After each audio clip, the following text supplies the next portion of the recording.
Hello, good evening. Welcome to tonight's and did a little bit of explanation about some of my working methods over there, but I will continue to talk about these things over here. Glad that I see there's maybe three or four of you now. Oh, it's actually probably two, just because I this counts myself as watching too, because I have the page up so I can see your questions. So, more than welcome to answer any questions you might have as I'm painting. I'm going to explain the best I can what I'm doing as I paint. This is a photo of a young woman named Juliana. I got her image off of Sketchy. I had three other images. I put them all up for a vote on my Instagram channel, and this was out of the four pictures. This is the one that people most wanted me to paint, and the one that came in second place I will be doing the following week. And so I did a painting maybe last year of the same person. Um, Her hair color maybe was a little bit different, but she has interesting facial features. Also, what's interesting about this photo is the lighting, the reflection of the light in her glasses, and also the temperature of the light around the lower part of her face that cools off as it moves up, and we catch a little bit of this warm light both in the hair, the wall behind her, her neck, and her chin. And then there's little bits of jewelry and these very hot reflections on her nose and upper lip for interest. The light is, I think, becoming coming a little bit above eye level, and this, but her head is tilted back, so it has the effect of giving her face underlighting. So essentially, what that does is the underside of her nose, the underside of her lips. Um, it's part of it's a little hard to see the cheeks here because the glasses are blocking it, but this triangle at the above the bridge of the nose is being lit, and then a little bit of her hairline is catching some of that light, and maybe little bits and pieces around her face where there's downward facing planes are catching a little bit more light than the upward facing ones. And so like I said, I started the drawing. Actually, I have some bigger brushes here. I like to start off and do as much as I can with big brushes. I hope you can see my palette okay. I just put in a whole bunch of quinacridone red, which is a fairly strong uh, tint color, which means that uh, it holds its richness even when you add a lot of white to it. So you can actually get fairly light and there's still a fair amount of color in the paint. And I'm going to go ahead and um, so I put a lot more pencil down than I'm used to, and that the paint is picking up some of that. But that's okay. We're going to use that to kind of add to the value structure of the face. If it has a little bit of graying property, that isn't too bad because I tend to come in a little bit more vibrant than what's actually needed, and then have to tone it down over time and try to quickly get just a little bit of the detail of the nostrils, just to hold on to those landmarks. And remember what I said, the undersides of the downward facing planes are going to get just a little bit more light than the upper facing ones. So her upper lip has quite a bit of orange in it in the darker tones, and then goes kind of yellow where it's reflecting the light back at us. I'm going to go try to get a fair amount of color. I drew the mouth um, incorrectly a couple times. And so what I did, so there weren't so many distracting lines, I kind of rubbed it out a little bit using my hands as the eraser. But the effect of that is it left some pretty strong pencil tones on the surface. I hope that's not going to slow me down too much. It shouldn't. Um, I'm a little bit in uncharted territory here because I don't tend to do underdrawings.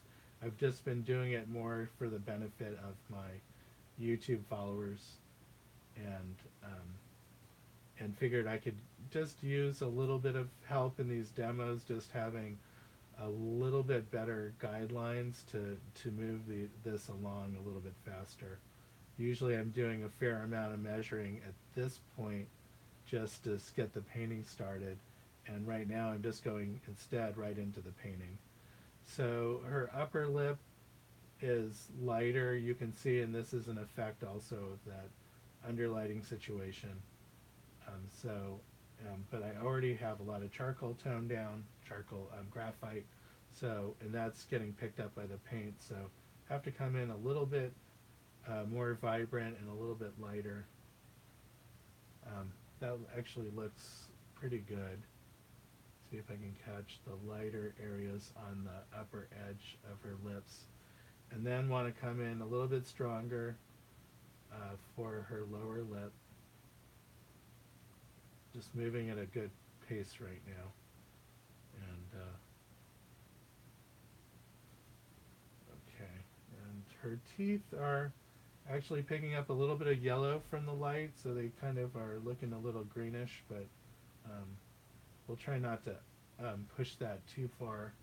Just try to keep it realistic, which means just getting a little bit of the yellow in there.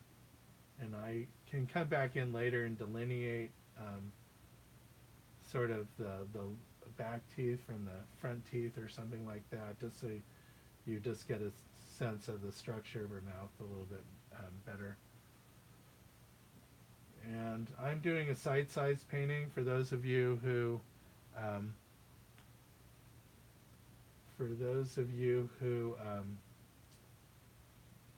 I'm sorry, I lost my train of thought.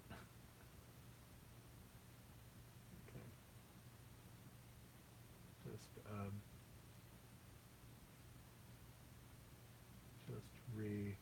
reestablishing where her nostrils are, so I can make sure I get those. So I have a question from Lady. She says, "Good, I could catch this one as I missed the last one." I actually forgot where you were viewing from, but it's might be kind of late for you wherever you are. And then a follow-up question by Lady J. Why have you started doing undersketches? Well, one reason is just is a pure marketing function, is that I wanted to be able to do something live over on YouTube to entice some of my followers to come over. I was just previously I was just doing an announcement over there, a quick like 5-minute announcement, but I figured if I started doing some of the working on the painting, actually, that would help. But then I didn't want you guys to miss any of the painting, so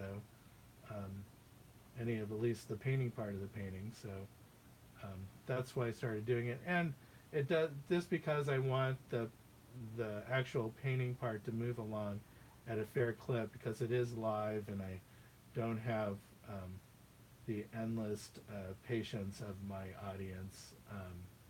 I want to get this done in a fairly efficient manner, and having that underdrawing really does help save time in the long run, because then I'm not moving stuff around quite so much.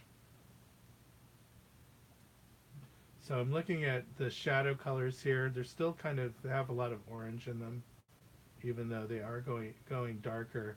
We know that the light is kind of yellowish warm. We can see that in the colors here and around this part of the face, and compared to where it's moving out of the light is a lot cooler. But this part of the lips must be catching light from maybe her hair or something else that's reflecting back some of that orange from the main light source. And so It's not always true that if the light source is warm, that the shadows are going to be cool, because you do have those reflected lights that can also change that back in the other direction. Just going to, if I can kind of get just these little marks where um, there's a little bit of shadow in her nostrils. Her nostrils are just angled in such a way that the light is just kind of going right up inside. So there's just a little dark spot for each nostril. But I want to make sure I try to get those pretty close to the right spot to begin with, to start to create that sense of form of the nose. And then Bryden asks, can you explain how you use your thinner or medium, the paint on your palette? Sorry, the paint looks very thin. Yeah. So when I'm working, I the overall structure of the painting, both for the health of the painting, with the idea of um, fat over lean, which is sort of a way of saying that um, you have more oil in your paint towards the end of the painting than the beginning, so that when you're working, you're working thicker and thicker.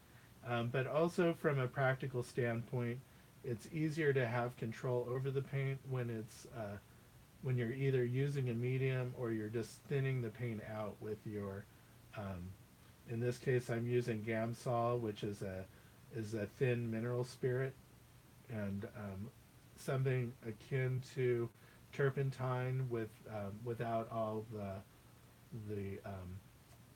VOCs, the fumes, and um, so I thin out the paint a little bit as I'm mixing it, and just get a little bit of the thinner on the brush.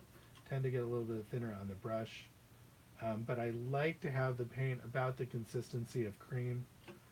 I'm actually just going to go a little bit thicker right now, just to drop in where that highlight is going to be. I can just paint a little bit darker around it so that it does stand out.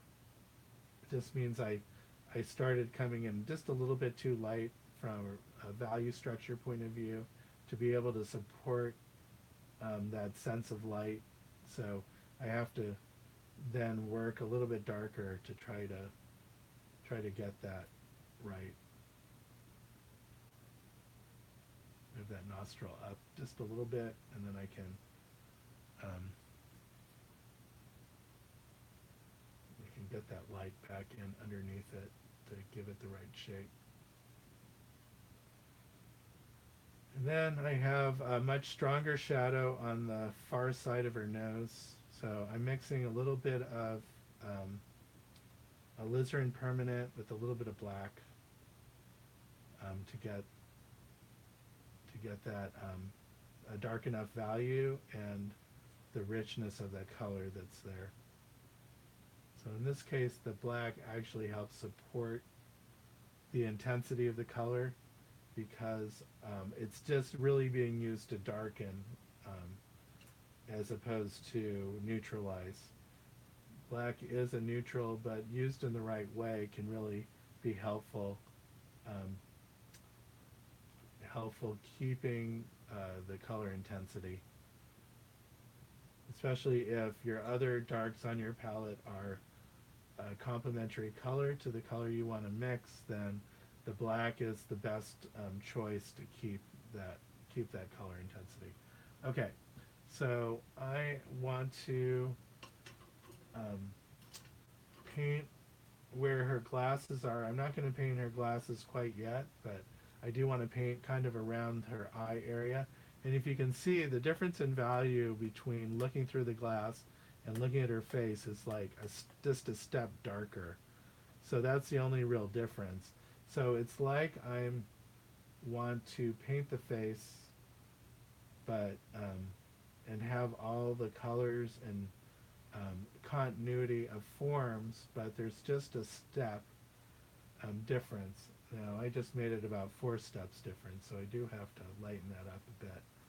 Um, but as if I take away her frames, then what I'm going to see is kind of a little bit of a raccoon effect, a little bit of like darkening around the eyes, and like that.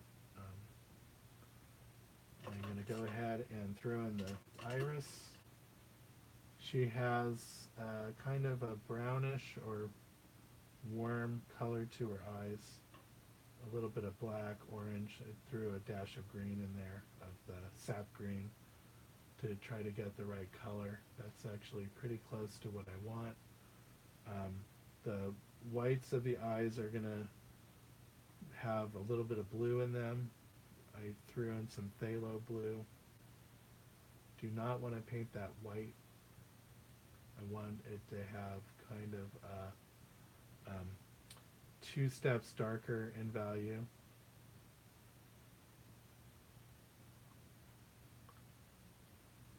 Okay, that it doesn't look right now. That blue looks too dark, and so I am going to throw in a little bit more white in there.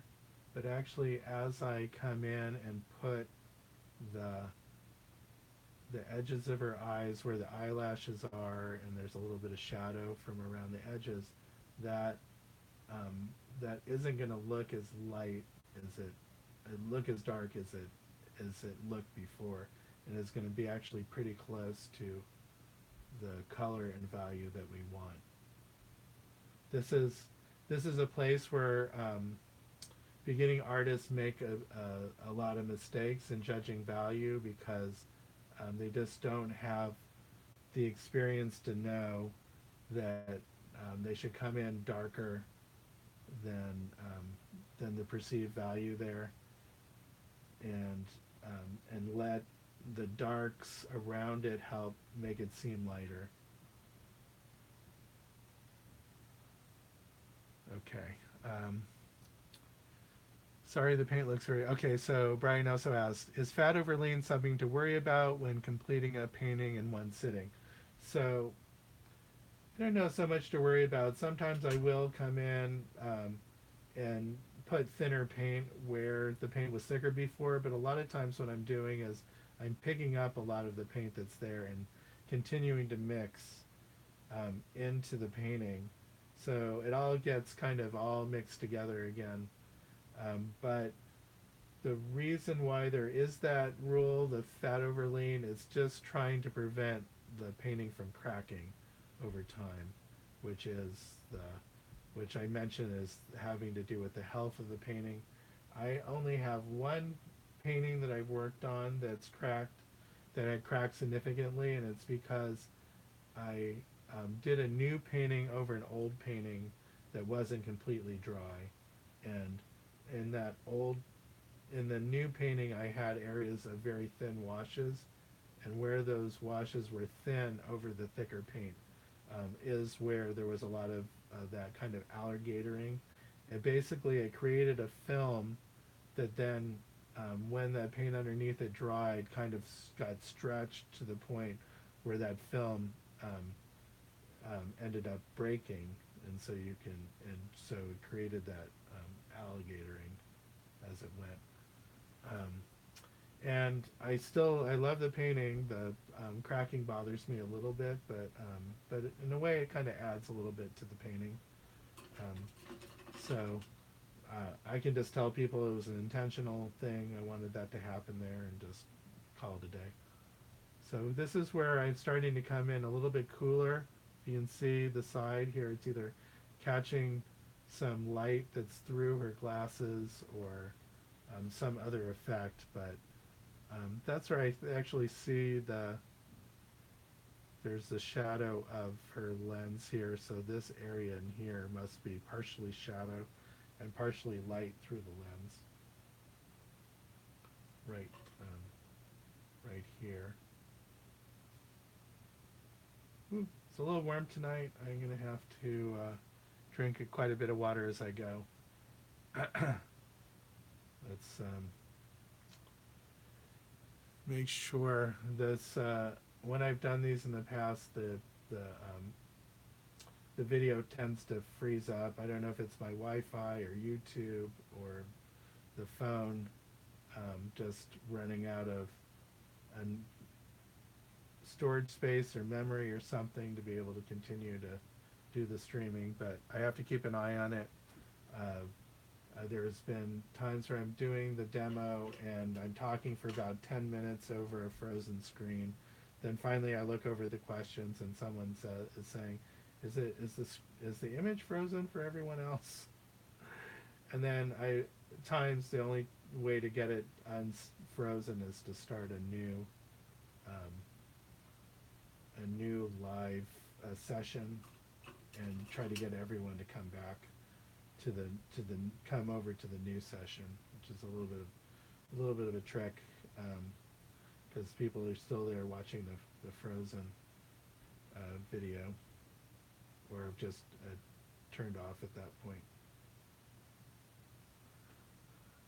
Okay, so this eye gets kind of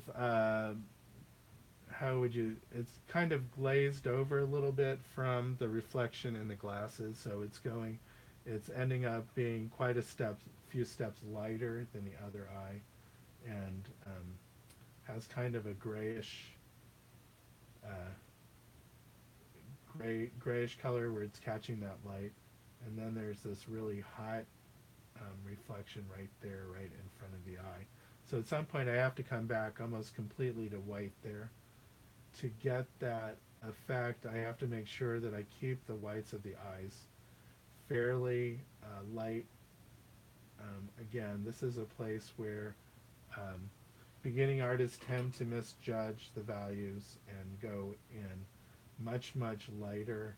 And so when you look at their finished painting, it all looks okay except for the eyes seem to be glowing in the dark, because they've made the whites of the eyes just almost white, or white in what I've seen in some cases,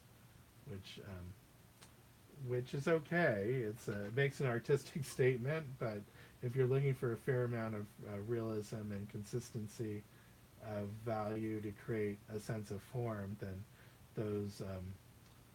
those glow in the dark white eyes aren't really going to help that much.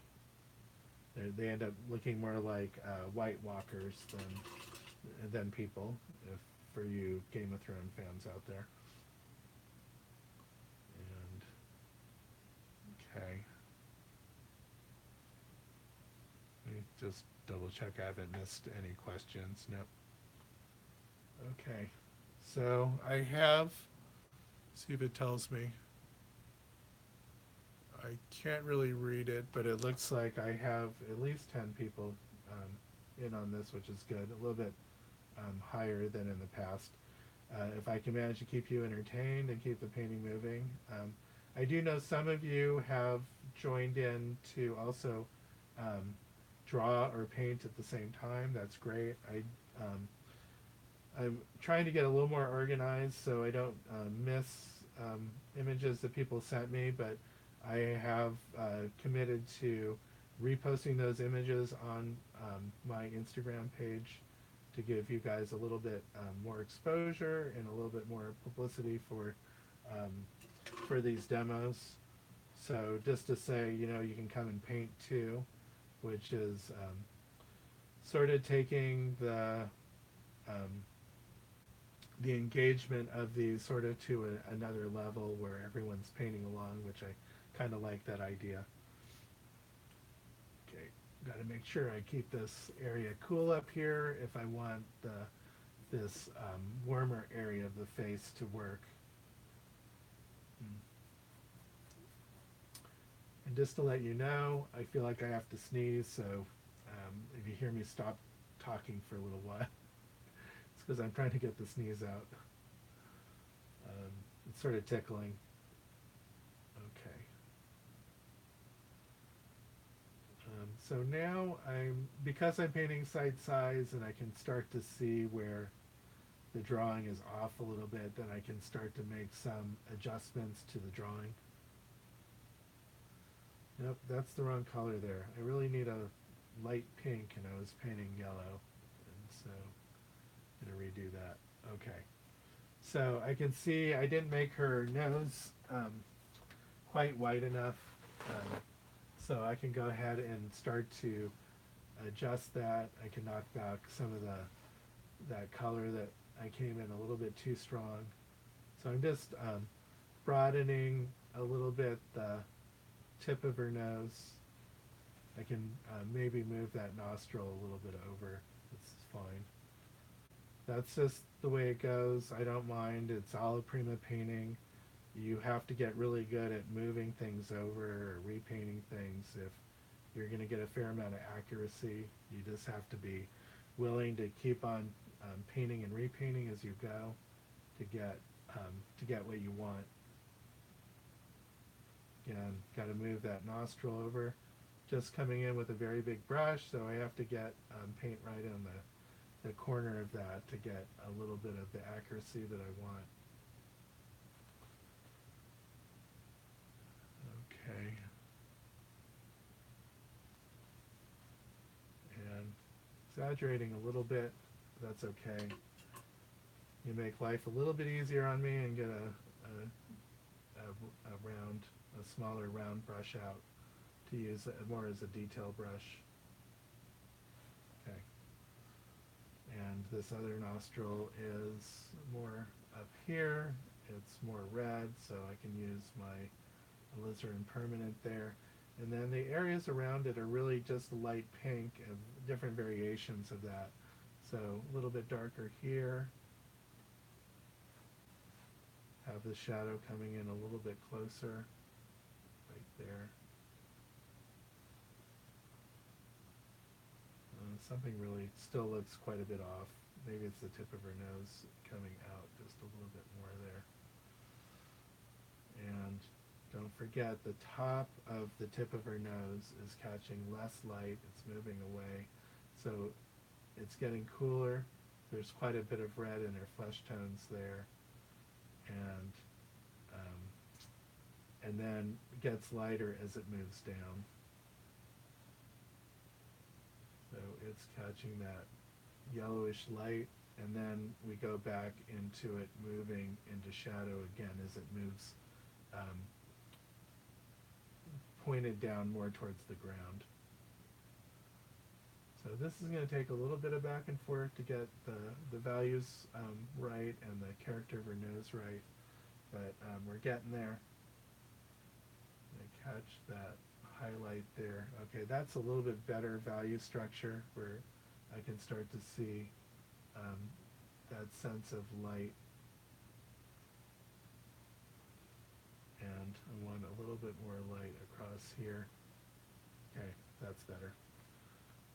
Still have to adjust the base of her nose a little bit. So she has one of these noses that the septum, the center divider in her nose, the base of it is actually higher than, and that's exaggerated a little bit because of the angle of her head, but is higher than the flanges on the side. That's not not typical.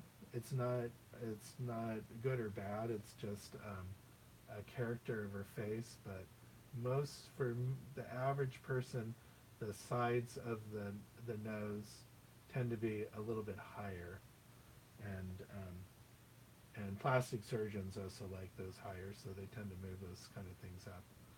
Um, but I think it's interesting. You also have to pay attention to that if you want to get kind of a likeness, and try to get those bright yellow highlights in. A lot of white and just a bit of yellow to get those. And this is where I can do a little bit of adjusting from the drawing where I had the shadows right here, because there's a fair amount of orange over here before that highlight, so I can just move that highlight over here again and up here. And that just means that have at least one side of her mouth off because they're not really matching at this point. I think it's up here. Okay, so did a lot of painting and then adjusting. So let's see if I can get back on track here with the pace that I've been going. So have this redder part of her lower lip. I can just dry brush a little bit to begin with to get the character of her lip. It's a little bit too dry.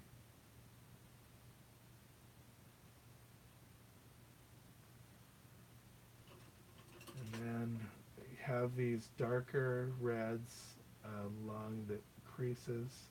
And actually I can almost go with pure quinacridone red. They have a kind of fairly light with a lot of color in it, or relatively light. And then just catch the underside of that with the darker red, and really want to get a nice bright pink in that upper lip like is in the photo. So that's going to be something like this. And then I have it going almost to white with a little bit of pink in it right here.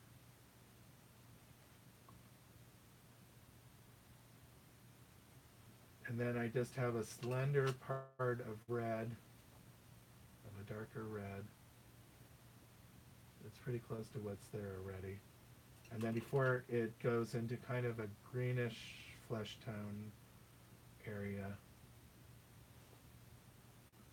not quite that dark around the lips, more orange. So I gotta pay close attention to these colors here, how much orange and yellow they have in them, if I'm gonna get that kind of glow that her face has sort of around her lips and her chin. Okay. So I need to switch to a bigger brush if I'm going to keep true to the feeling of this painting.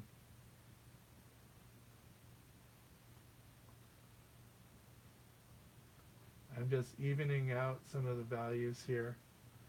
Don't want the change in values to be quite so harsh and distracting.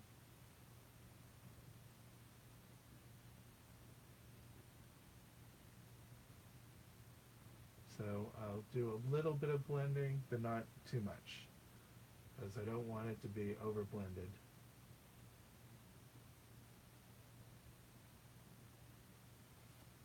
And trying to get a little bit back at orange, the oranginess of those shadows right there.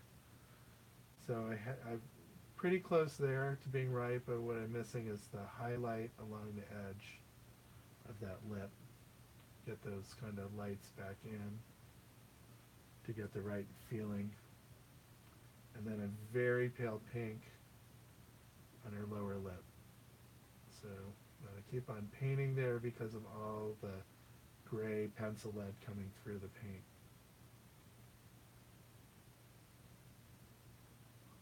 That's almost a little bit too pale. Okay.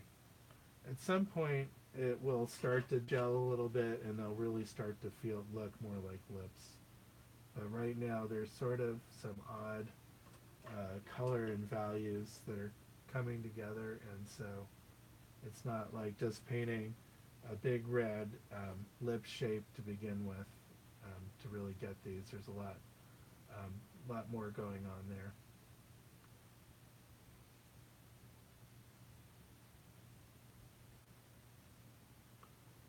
Okay,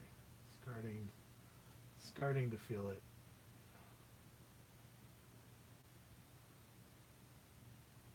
Again, a lot of orange in the color there. I'm using permanent orange, almost pure orange right there.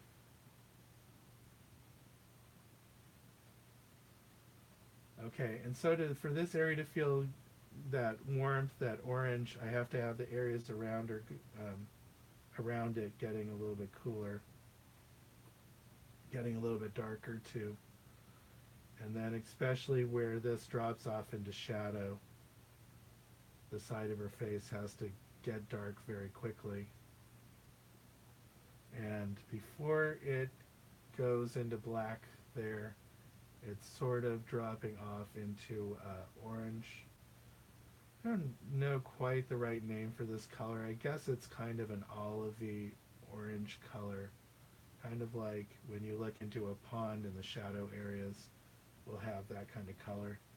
Sort of a mixture of orange and green together, which is, you would think would be kind of more yellowy than anything else, but it still has that character of both the green and the orange. So let's see if I can get that. And then I'm moving fairly quickly into pinks and oranges that are a lot lighter.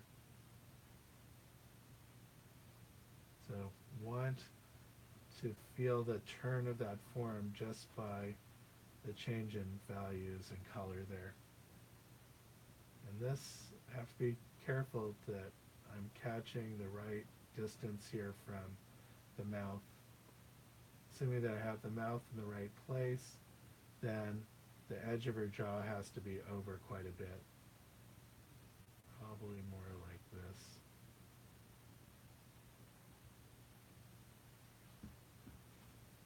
We'll see. We'll have to play with that edge quite a bit because there's two parts of that equation. There's the placement of the edge and then the illusion of how fast it's turning away in space. And either one of those, if they're not right, can make the other one feel incorrect.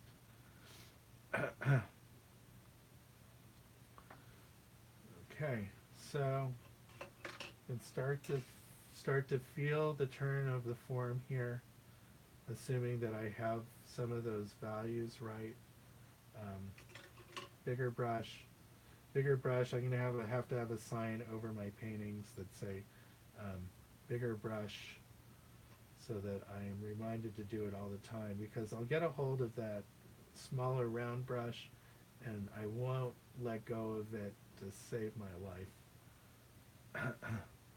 So here I'm just going to work a little bit of a Bob Ross trick to sort of rub these colors down together, soften them.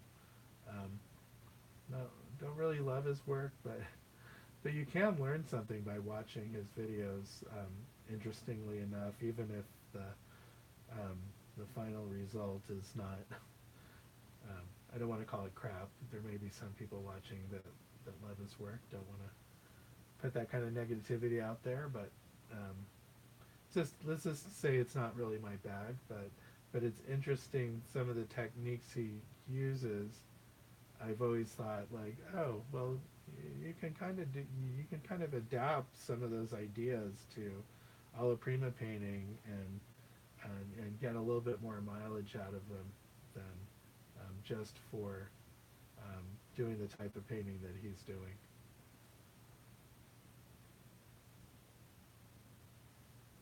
Okay, and I want to make sure that I'm catching where the outer edge of those rims is kind of has a calico spotty pattern on them, so it's like oranges and blacks with some of the highlights and some areas that are more clear. So I just want to keep on indicating where those frames are, correct them over time so that I'm getting them in the right place. And I also want to make sure that the frames match up on both sides. You know, where I put them in also has to follow the same angle of the features in her face to feel like they're actually sitting on her face correctly. I am just for the fun of it, I am just going to mix up a little bit of this bright blue color. It almost looks like blues and violets, but just going to put them in a little bit just to kind of see if I am in the right place to get that sense of reflection. It looks like to get this, I have to go darker around it. This is probably the right value, but I can see it's not really reading. I'm going to mix up a little bit of purple right here. That's going to be some of the color there. And then almost pure white right in here with a bit of blue in it. So those are the values that I need to get to pop to get that sense of reflection in the glasses. So I know I have to go quite a bit darker around it to get those to work. So I am just going to come in maybe a step or two darker around that area. That's just going to give me the structural room in the value structure to be able to get that sense of light. Okay, so that would be a place where if you didn't understand that part, that you could be working and working, trying to paint the white even whiter, and not understanding why it's not having the effect that you want, and it's because you're not painting dark enough around it. So I always say the lights have to be supported by the darks, and without getting dark enough in the darks, you're not going to get that feeling of light.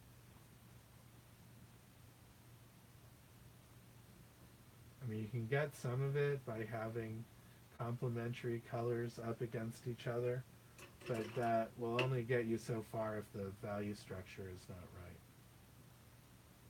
Okay, and I'm going to exaggerate the yellow a little bit here to start off with. I know that I tend to underplay my hand when it comes to yellow. I'm very tentative with yellow, and then sometimes I look back at my paintings and it's like, my God, they're just starving for yellow. The whole thing just almost is looking, it just looks way too cool, and it's because I never got enough of the yellow out. So I'm going to overcompensate a little bit in this case. So, and I can put some of those whites right on top, picking up some of the yellow underneath. And I lost my shadow here. It's not even a shadow, but it's just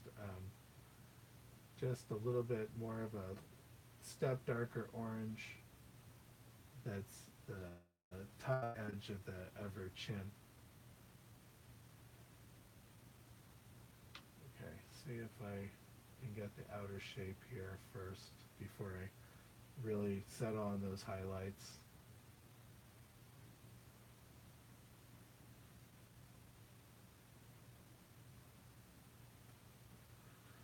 Okay, let's get a little bit of the darks around her face, and that will help me see the values a little bit better.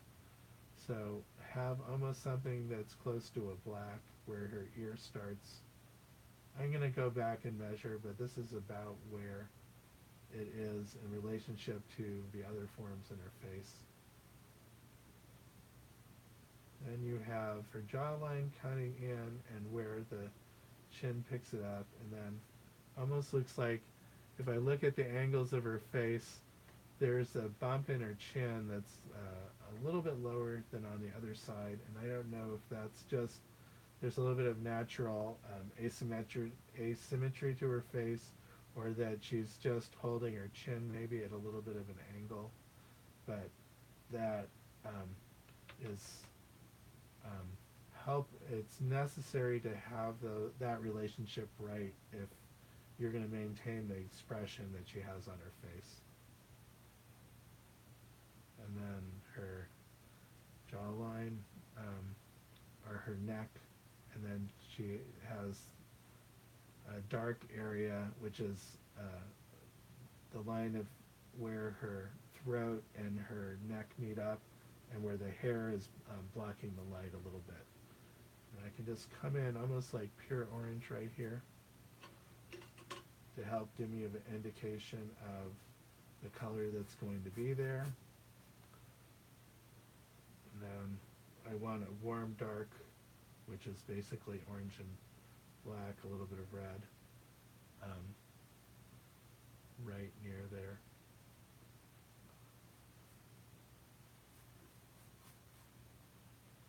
And if I can, I want to use the brush in such a way that mimics the character of the hair. If I can get it right the first time and just leave it, that always brings a lot of energy to the painting. But I do end up tending to adjust that enough that I lose a little bit of that. And then the darks here at the top of her head tend to look a little bit more cooler. And that goes along with that idea about what the light in the painting is doing. And we do have where her temple drops off, it's going into dark also. So want to get the flesh tones mixing there so that we get the sense of that form turning. And I'm going to go get in a little bit of pure white up here. I may have to come in with a little bit of green to get the right hue. Okay. I see that I'm going to have to do a bit of correcting of the drawing around her nose, but let's, we can hold off some of that till later, or not.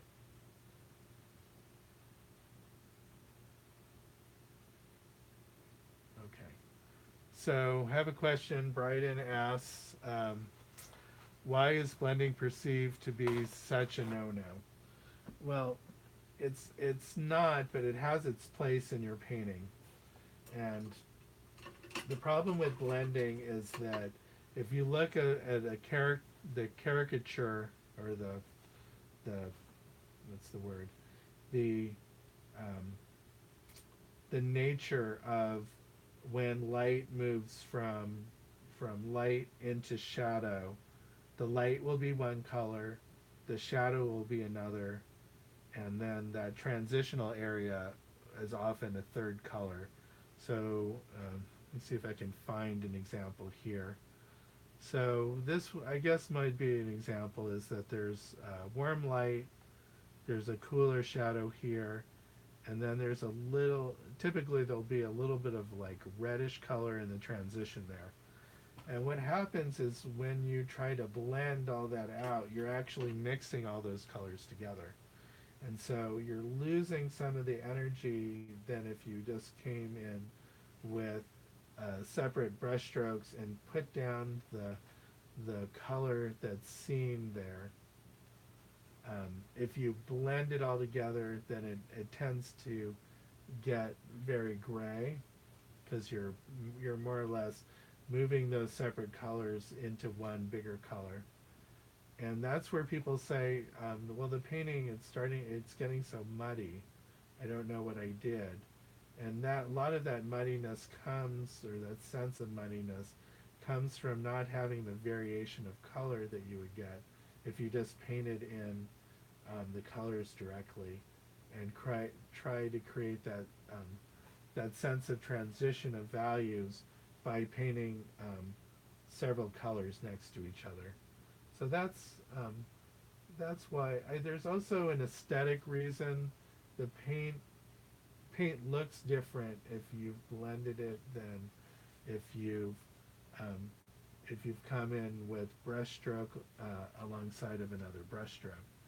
That said, there's certain effects that you get with the oil paint by pushing one color into another that you're not going to get by meticulously painting one color up against each other. And that's where you want to exploit some of the things that oil paint does. And sometimes it's like nice to even just to go in with your finger and try to soften up edges and get some of those interesting wet into wet effects. Sometimes you can do that with a paintbrush, but the finger does something that no other instrument really does that well, which is that kind of smudginess that, like the smudge tool in Photoshop, which has an interesting way of blending, softening edges that you really can't get with a brush. Okay, looking back and forth, comparing the painting to the photo so that I make sure that I'm close to being on track. Got a green coming in, orange and green here. Want to keep it kind of cool though.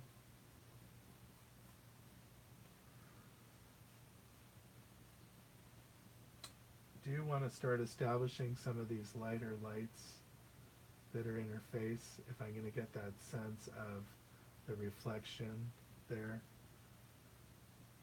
Also, similarly here alongside of the nose, it comes down, kind of sweeps down a little bit. There is another one again on the upper edge of the lip, where it's more catching the light kind of from the side. A little bit on the outer edge of the mouth there.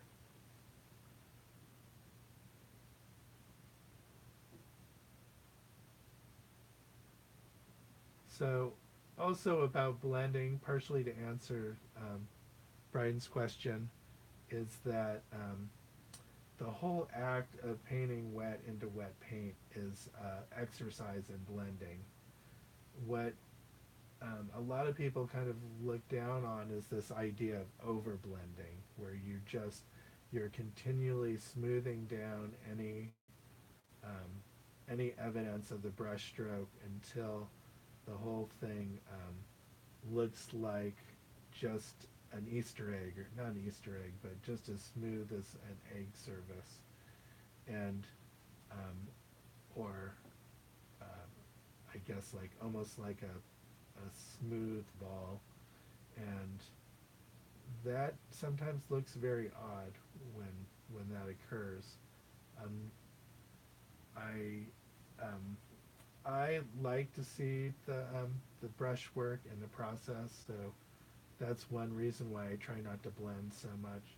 But other times I find that it can be very distracting, so there's times where I just want to knock it all down, and so I take a brush and I rub down the places where there's the most difference, most distraction, the strongest transitions that aren't really contributing to the painting. Okay, so I'm missing some of my darker darks along the edge of the nose there, and I'm going to need that. And also right here along the edge of the nose is where I have my darkest dark here against my lightest light, and I can also exaggerate that a little bit, but it's going to be there, and that's where it's going to give us the greatest sense of the light that's hitting her face. Just want to throw in again, restate the nostril there. It's just a small spot. I'm going to probably have to paint that a couple more times before I get it to feel that it's looking right in the right place.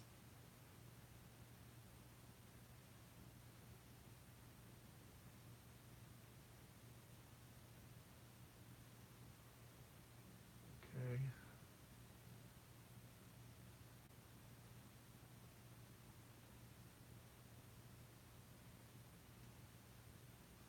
Okay, those are just starting to feel right. I feel like I don't have the sides of her nostrils quite wide enough.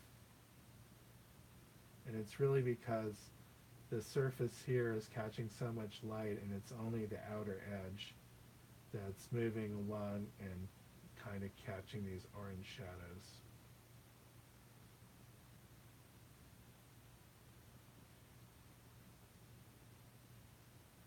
And want to move a little bit lighter here.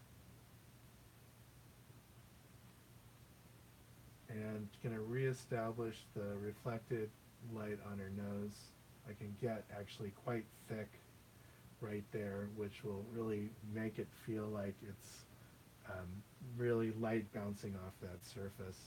For some reason, that thicker paint against the thinner paint is sort of an analog for the way the reflection looks.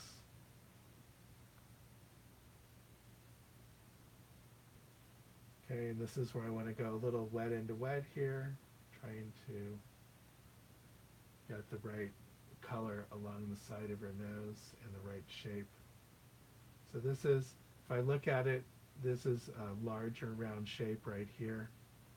The way I have it painted in, I'm sort of cutting it short. So I want to visualize the whole thing and make sure I'm catching the darks that help reinforce that idea of the fact that that shape is larger. There, that's a little bit better. And just a touch of that dark coming up a little bit higher. Okay, so that's starting to get at it. So you move this shadow over just a little bit, and so starting to have the right character to the nose. If I hit that, get a little bit of that darker red that's just right here on the underside of the nose, that is really going to help. And just correct a little bit of this edge. So we have the shadow. It makes kind of a seagull shape there. And it would be real easy to not be careful where the center of the gull flapping its wings, so to speak, sits. But that is really just doing a lot of heavy lifting, describing a lot. So it has to be fairly well placed to do what it needs to do.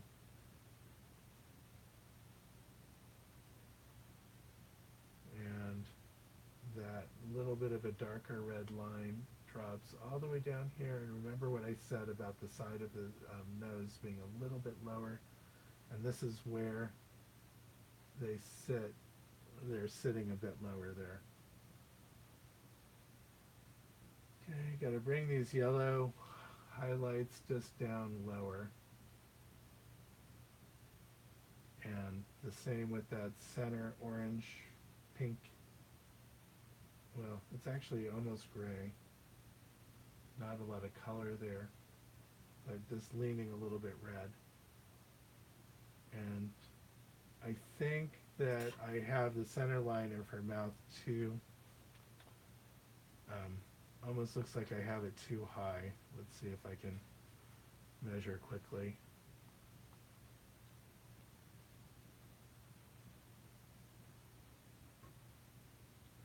Yeah, so I'm right there. So I'm going to adjust that too. So one thing you might notice from me doing these demos is that I do a lot of adjusting as I go. And that's because I want to maintain at least a certain amount of realism and refer back to the photograph quite a bit. There's times in the painting where I kind of just want to put the photo away because what I'm trying to get at isn't well described in the photo.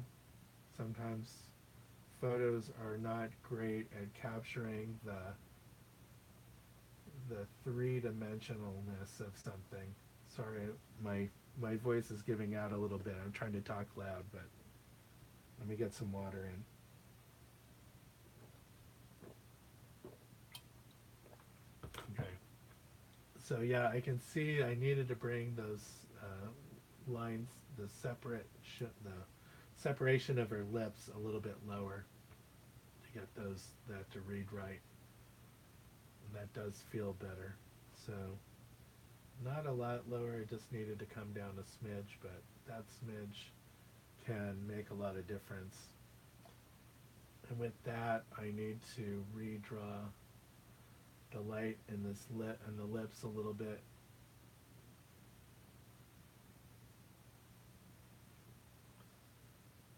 Okay.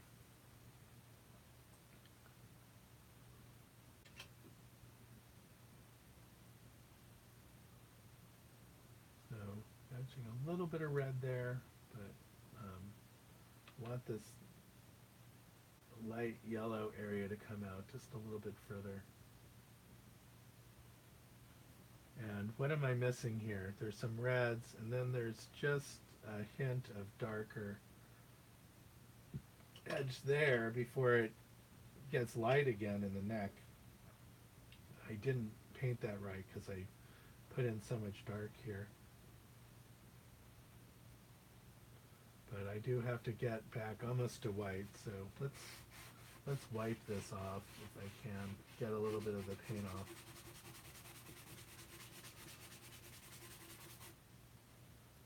Okay, so now I can come in with white and yellow right here.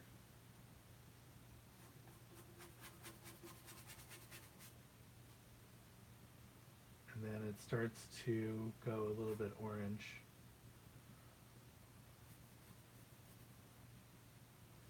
And then there's some reds.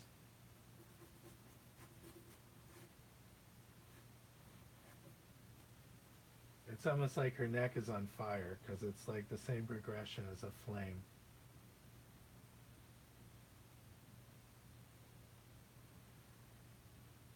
And then the dark of her shirt has to be close to black to really set off the vibrancy of those colors.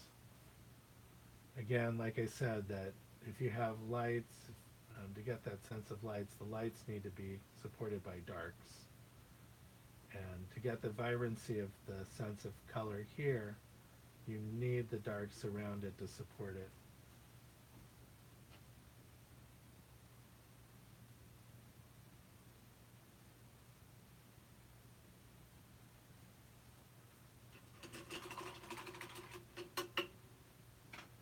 Okay, that is coming along. Okay, let's assess a little bit.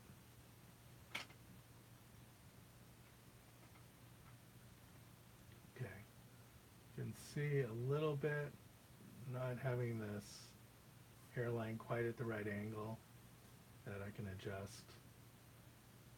This point in her hair is right above this part of the eye, so it's a little bit over.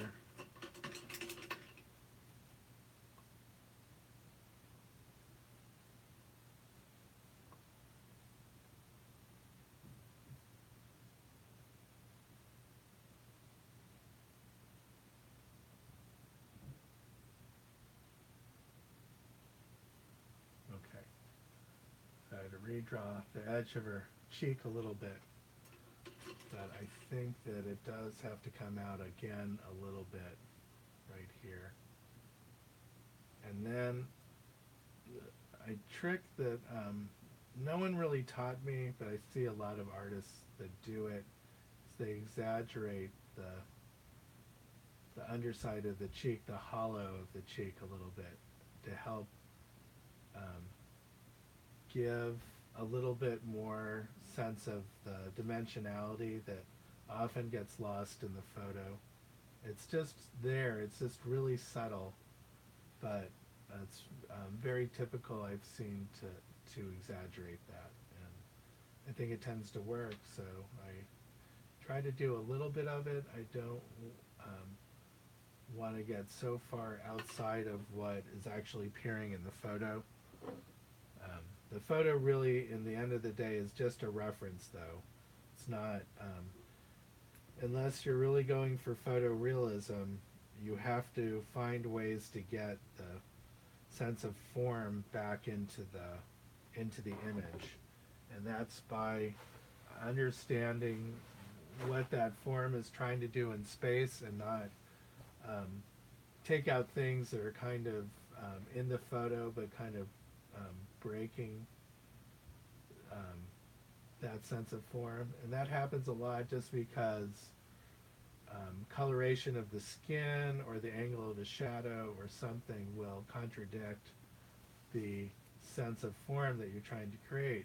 And so sometimes what's best to do is try to ignore those things or redraw them in such a way that they follow the form and help build a sense of form. Okay, repaint the highlights in the lip a little bit to get a little bit closer to, again, what's there.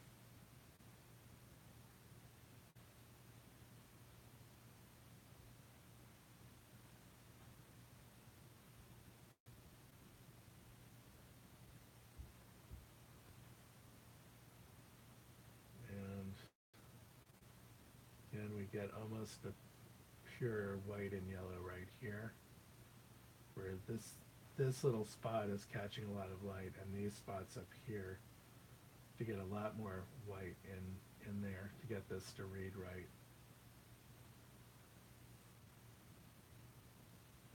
And here, I'm going to break that shadow a little bit.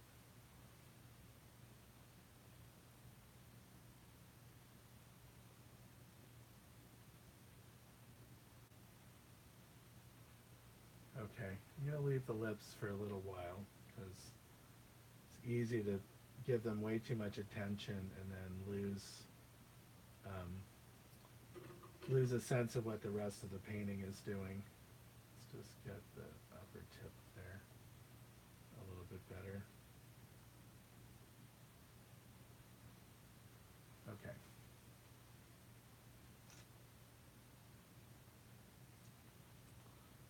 And where this lightest light is, I want to cut a little bit more into that shadow around the nose.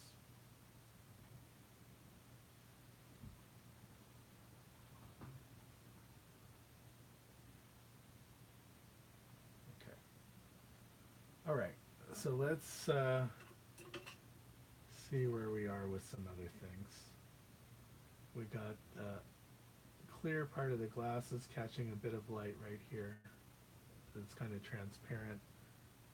And then we have this eyebrow that's cut a little bit closer here.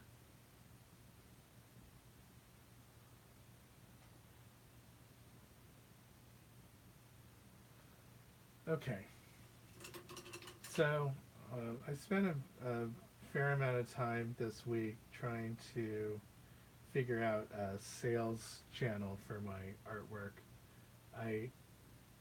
Whenever I've sold a painting in the last few years, or been hired for commission, I just set up an invoice through PayPal and have email the person or have the link sent to the person who's going to pay it, and they pay the invoice through their own PayPal account, which then has the money drawn out of a credit card or the bank account or whichever. That's fine for some transactions that require a lot of back and forth. But if someone's going to buy a piece of art online, they want to buy a print, as I'm starting to make prints of my work, all that interaction really does become unnecessary, and in a way has a cost, because it's taking time away from doing other things like painting to be able to get that payment made. So I've been looking at different ways to have a store function. I have a website that I've kind of neglected, but could have a like an e-commerce page on that site, or look at a third party, and I did look at some, or have an Etsy page, which is what I ended up doing. So I was very close to creating a shopping channel through Shopify, and ran into some problems when I tried to create product linking on my Instagram account. But then at the end of the day, just like I have been getting censored by Instagram for showing close-up of people's faces, which I think their artificial intelligence filter thinks that is somehow X-rated. And so similarly, judging my page as a place of business, or to be approved for tagging products like other businesses, I just wasn't getting approved. And so without completely changing the nature of my Instagram page, I just decided to give up. So and I'm going to keep on talking about this as I paint, because it's kind of where my head is right now. But if you want to hear more about just what I'm doing on the painting, you can feel free to interrupt me and ask a question. But anyway, so long and short of it, because I couldn't get the Shopify channels working in Instagram, which is why, basically the only reason why I was looking at Shopify to begin with, because problem with Shopify is they charge a monthly fee, um, but they don't charge you or monthly subscription, but they don't charge you a fee when you make a sale. There is the credit card fees that come out, but other than that, they're not really charging you a fee, but you are paying. You do have to make that monthly subscription, which the base account is $30 a month essentially. So unless you're making enough sales to support that $30 a month, it really kind of doesn't work out. And so since I'm kind of new at this game and marketing my prints and maybe even selling some originals there, I don't really have a strong enough sales um, flow to be able to justify even that small expense. It would just wipe out whatever profits that I'm making so far. So Etsy, on the other hand, they charge you a fee essentially on each purchase. So you can kind of create a shopping channel on there that just sits there and you're not being charged anything. And it just, until you're able to drive enough traffic to get a fair amount of sales, you're not really paying for that hosting. It's Etsy is making its money a different way, so it's not trying to make money on hosting or a subscription like Shopify does. Shopify makes their money on the subscription.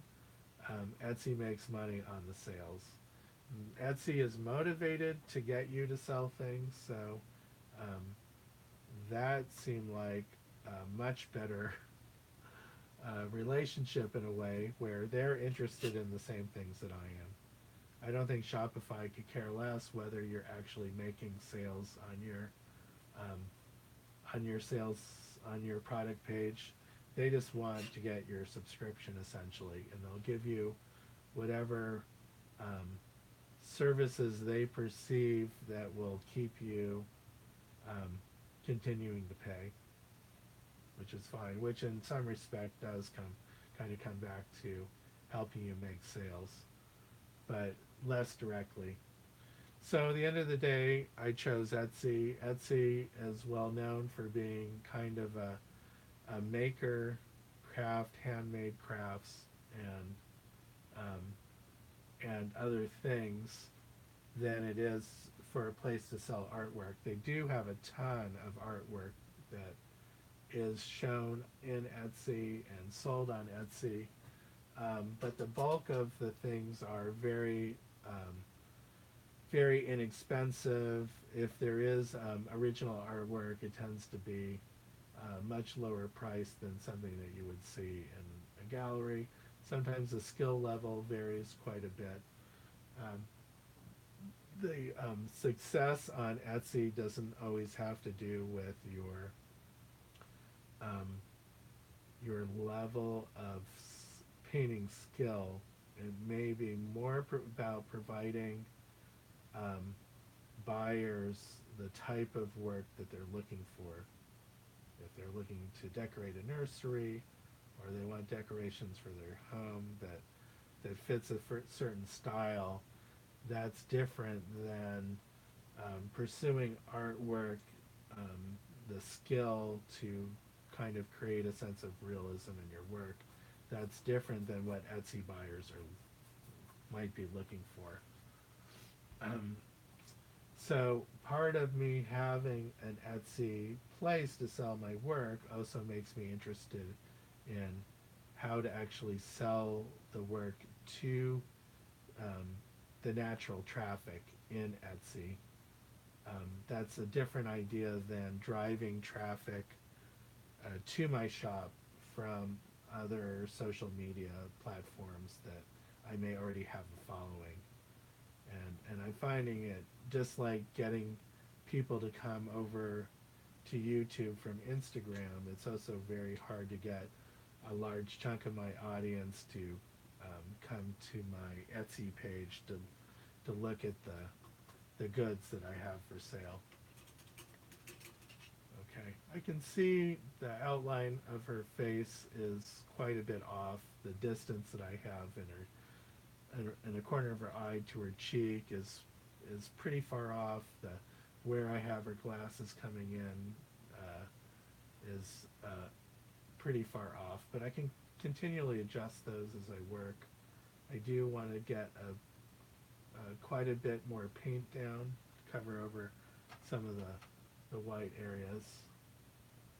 Get this, fix the cheek there. And I'm missing a little bit of the shape of her chin. Missing actually a dark little core shadow that's right there. See if I can get that in.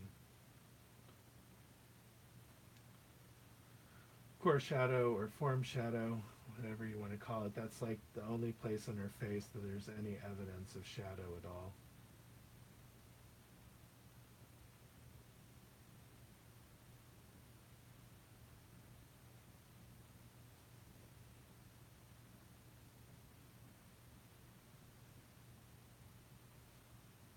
Okay, so what I was saying, so now I have an Etsy page. I put up a few products on there. They're mostly prints that I know that people have requested. They're usually one-offs. If someone couldn't afford the original, the painting that I did of them, and they just wanted a reproduction, then I created that product on my Etsy page. And so, which also leads into another discussion about how I'm creating these products. The products are print on demand, or at least that's mostly what I intend on putting up so far.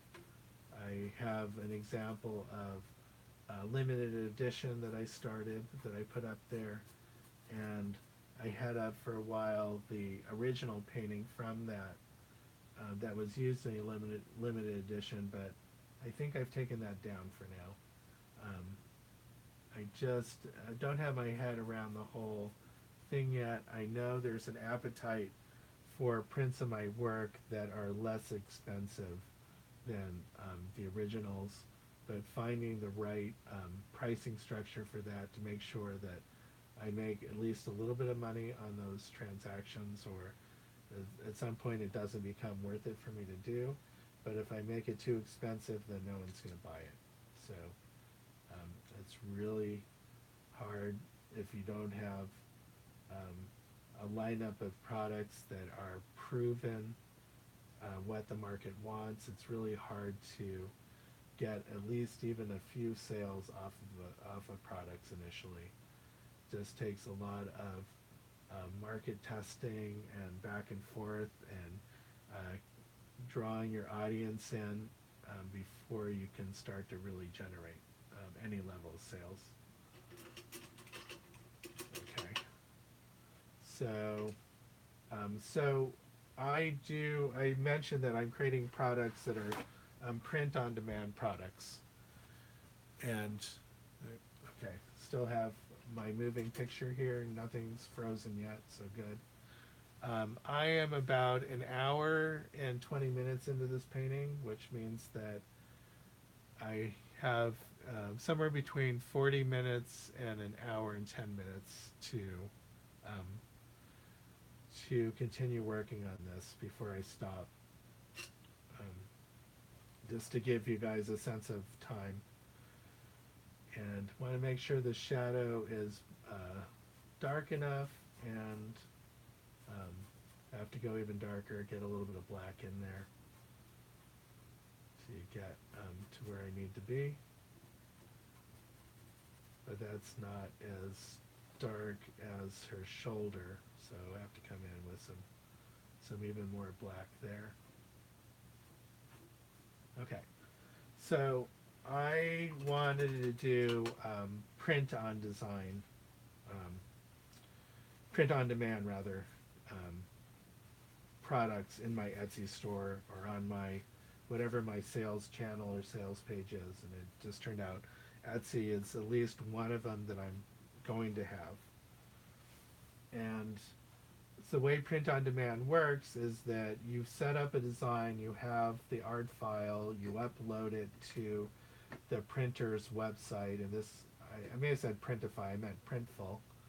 Um, Printful's website, there also is a Printify, so it gets a little confusing between the Printifys and the Shopifys and the Spotifys. It can be a real brain twister at some point.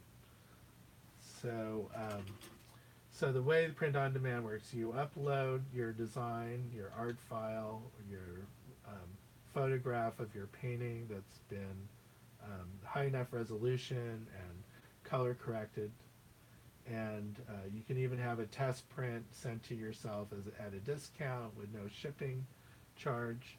I assume they absorb that cost because they figure they'll be making some money off of your print somewhere down the road, and then they set that up so when you have an order in, it's integrated into your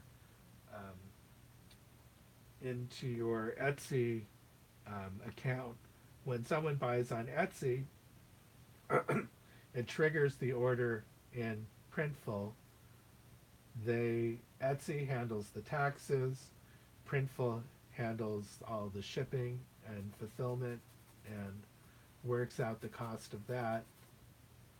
And so essentially you're able to place the product through Printful onto your Etsy account. It's all integrated in. Someone purchases a print, it sends the order to Printful, they fulfill the order, you get a credit on your Etsy account, you get a charge for the print on your Printful account. Hopefully the cost of the print is less than the credit that you're getting from the sale. That's the idea. And so you want to make sure that your pricing structure is thus, and that you're making at least enough money off of each sale to make it worth it to place them onto Etsy. And so if it's an open edition print, then you can have as many printed as there are orders. And so this can become a passive form of income, because especially since Printful is handling the fulfillment, all you really have to do is maintain your Etsy store and drive traffic to it. And as long as you're doing that, and as long as there's a natural and organic growth to your Etsy page or pages, then you can generate greater and greater business that way. And so that's the general model.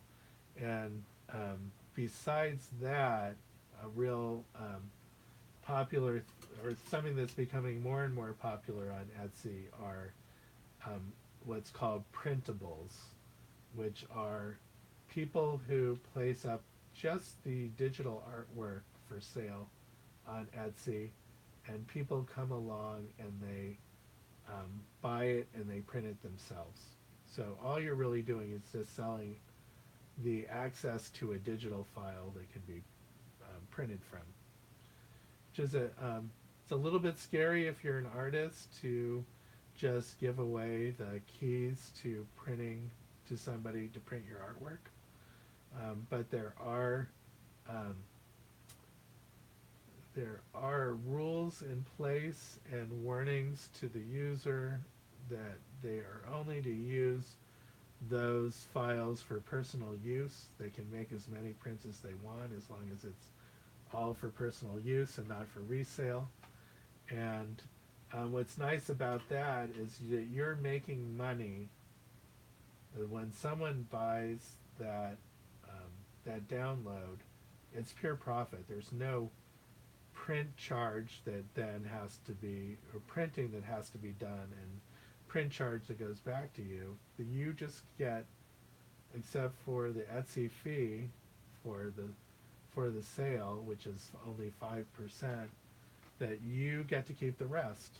I mean, there's, yeah, maybe taxes in there somewhere, but the taxes get added to the price of the sale. You don't actually see the taxes that are paid.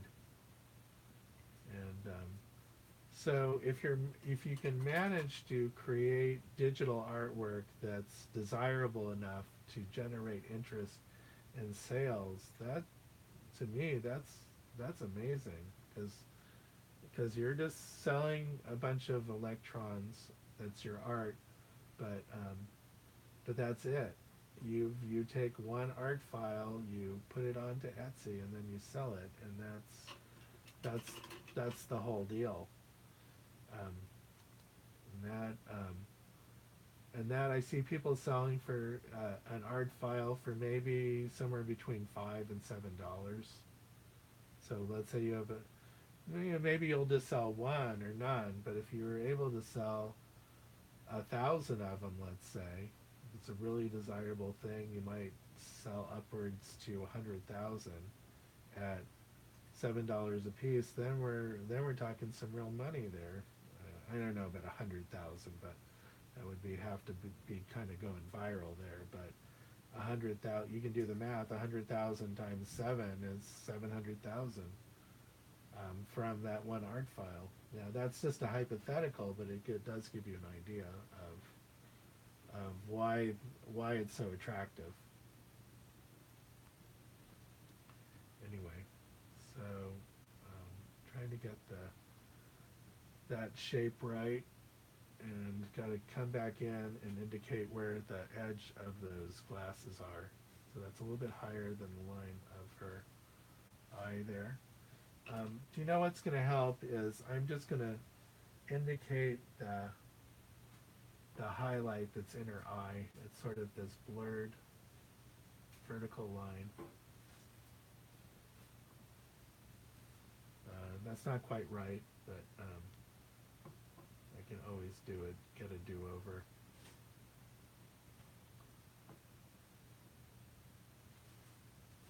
Let's try it again. So I'm just loading up the tip of this brush and then trying to make that shape with a glob of pure white right there on top of that dark. That looks pretty good. Not perfect, but I just kind of wanted to get a sense of the glassiness of that surface there. Start to try to see the sense of the form turning. And so that's going to help me there. It's a little bit of darker red here along the edges to help separate that eyelid from the area around it.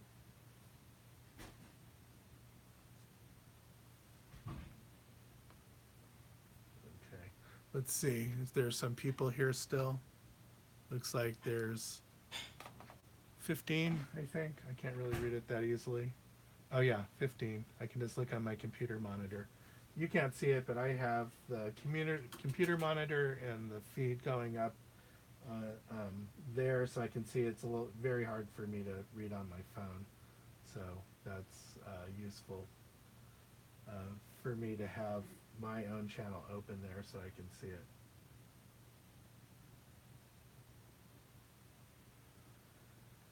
Okay, so looking back and forth, I'm still got to make a fair amount of adjustment to where things are.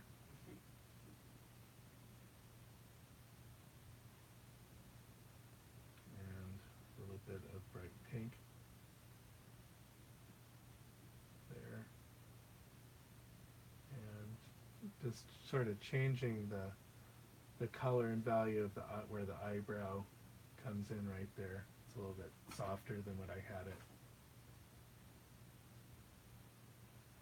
And kind of missing it here, but you can see vaguely where the point of her hairline is, right there. Then it comes up, because her hair shape really kind of breaks that up quite a bit, but it's helpful for me to put that in to sort of see where I am. This line here is going to be straighter than what I have it. Oh, that's a little too wet coming in there. Don't want it to get so drippy that it drips into that. And then this cuts back right here. Still is a lighter blue with more white, a little bit of yellow right in here before that shadow. And this is going to be a very soft line right here, so I can work back and forth a little bit, soften up that line.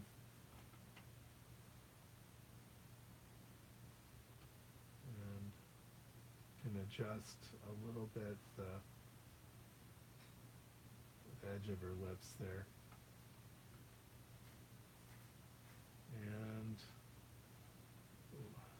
And painting her teeth a little bit darker green, where we're seeing a little bit of her back teeth.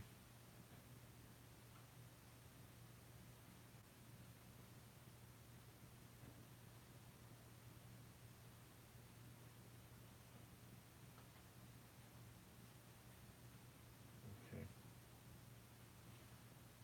So I opened up my Etsy store just a few days ago. I had a Shopify store open the week before that. I made one sale in Shopify, one sale in Etsy, and those sales were kind of hard won. They're not the kind of thing you just put up a shop and people are buying. It's working really hard to drive buyers. And in the one case, I knew someone. I did a print of a painting that I knew someone wanted the print to start with, and just said, "Hey, it's on my Etsy. It's in my Etsy shop," and they then went ahead and bought it. But I don't expect sales at this point from people that I don't have any contact with.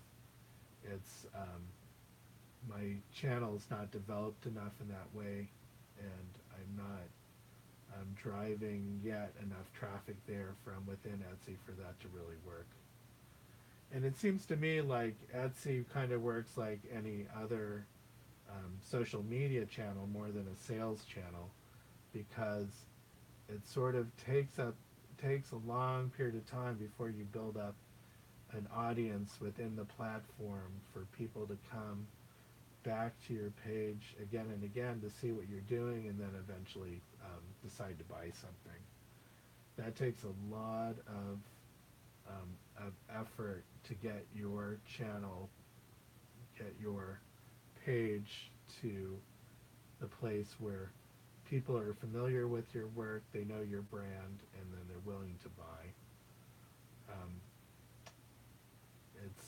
Sometimes you do have a buyer that they just see your work and they want it. I'm hoping I have a few of those. But it's going to take a while to get there. This is outside of whatever commission work and my full-time job, so it's just a way of developing a little bit of extra income, which may, in the long term, turn out to be substantial cash flow. But it is going to take a lot of time and a lot of work to get there, if that's what I indeed and decide what I want.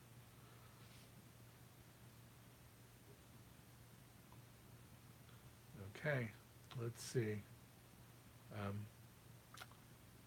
So Lady J saying, still here. I forgot where you're watching from. You told me, I think, last week that where it was. If you can tell me again, I'm interested to know. If it's somewhere in Europe, that means it's 2 or 3 in the morning for you. So that's getting kind of late.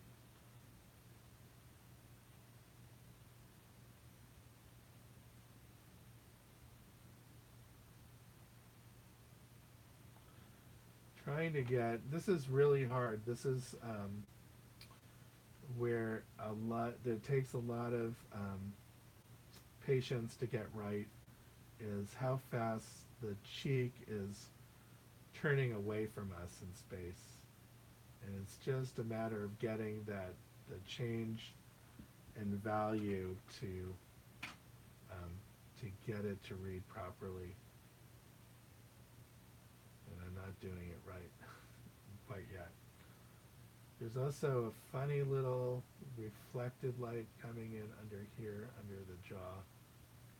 And like I said, there was this little bit of core shadow there. It's not real prominent. I could probably leave it out and the painting would still work fine. It's just a little detail there, but it helps add to the drama of the light in the face.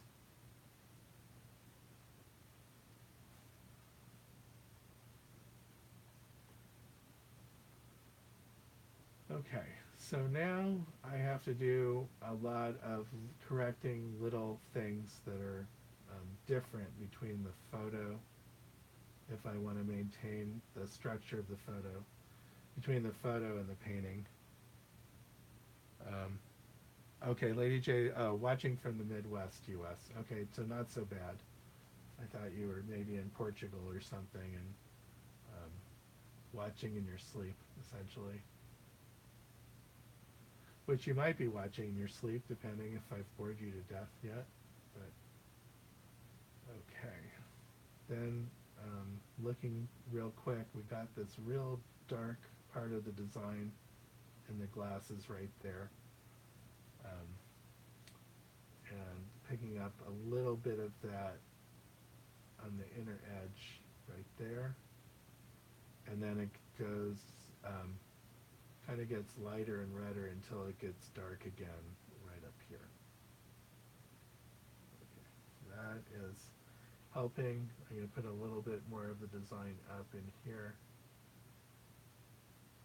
but then there is quite a bit of lights and oranges that come in there. Reds, I said, a little bit of red, and again the orange.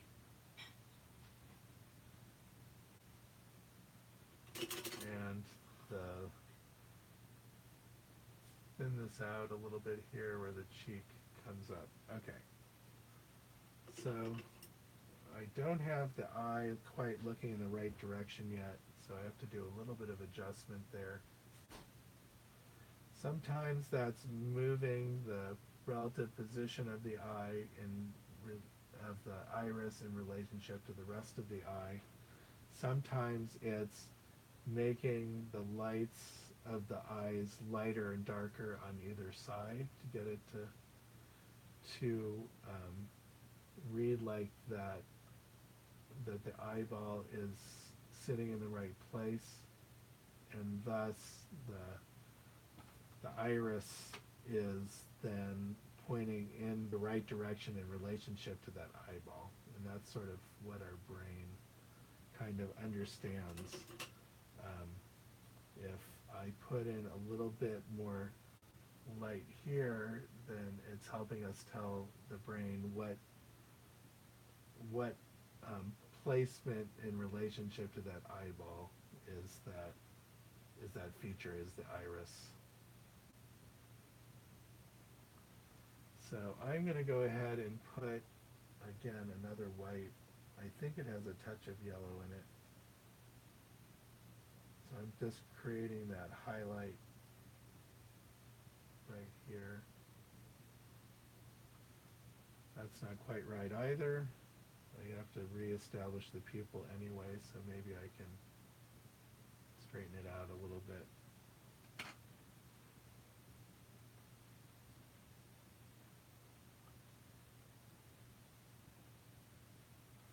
Okay, that's a little bit better. As long as I have it in the right place, gonna measure again. Top of the iris.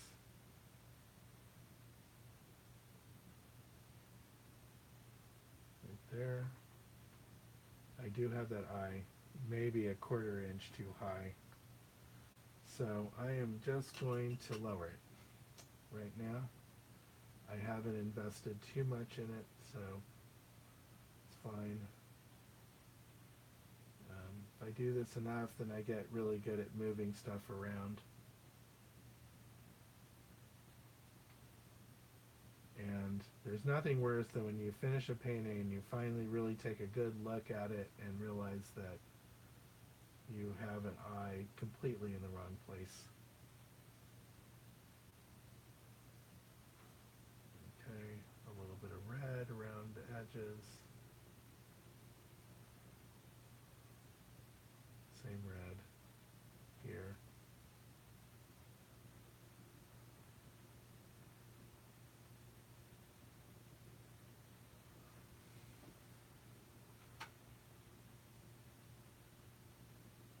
Trying to soften up the edge of that iris a little bit. I mean, generally that edge is pretty hard, but to get everything to read right, it does help and to soften up that edge sometimes.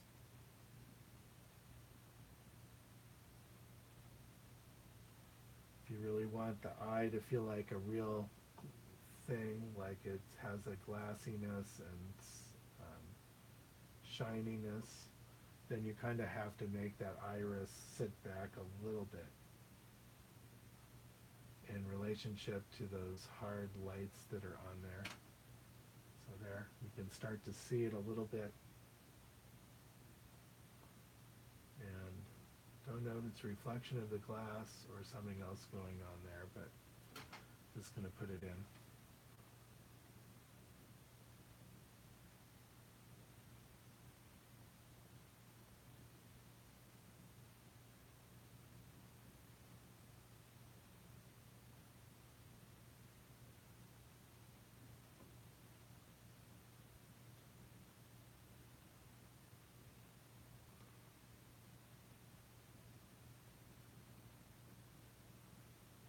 Okay, that's starting to look a little bit better.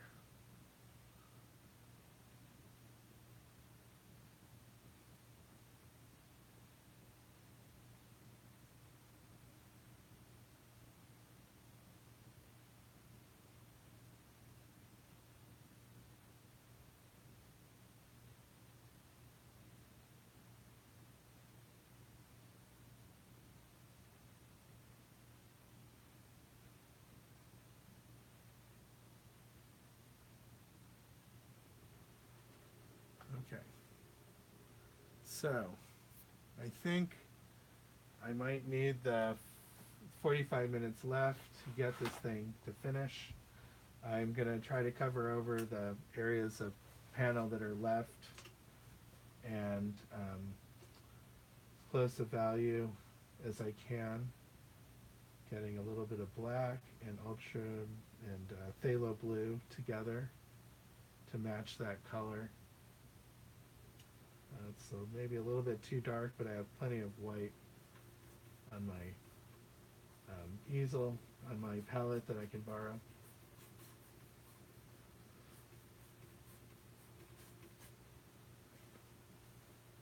Ooh, okay. Don't mind leaving a little bit of the streakiness of the brush strokes in there. That'll help create a little bit of interest.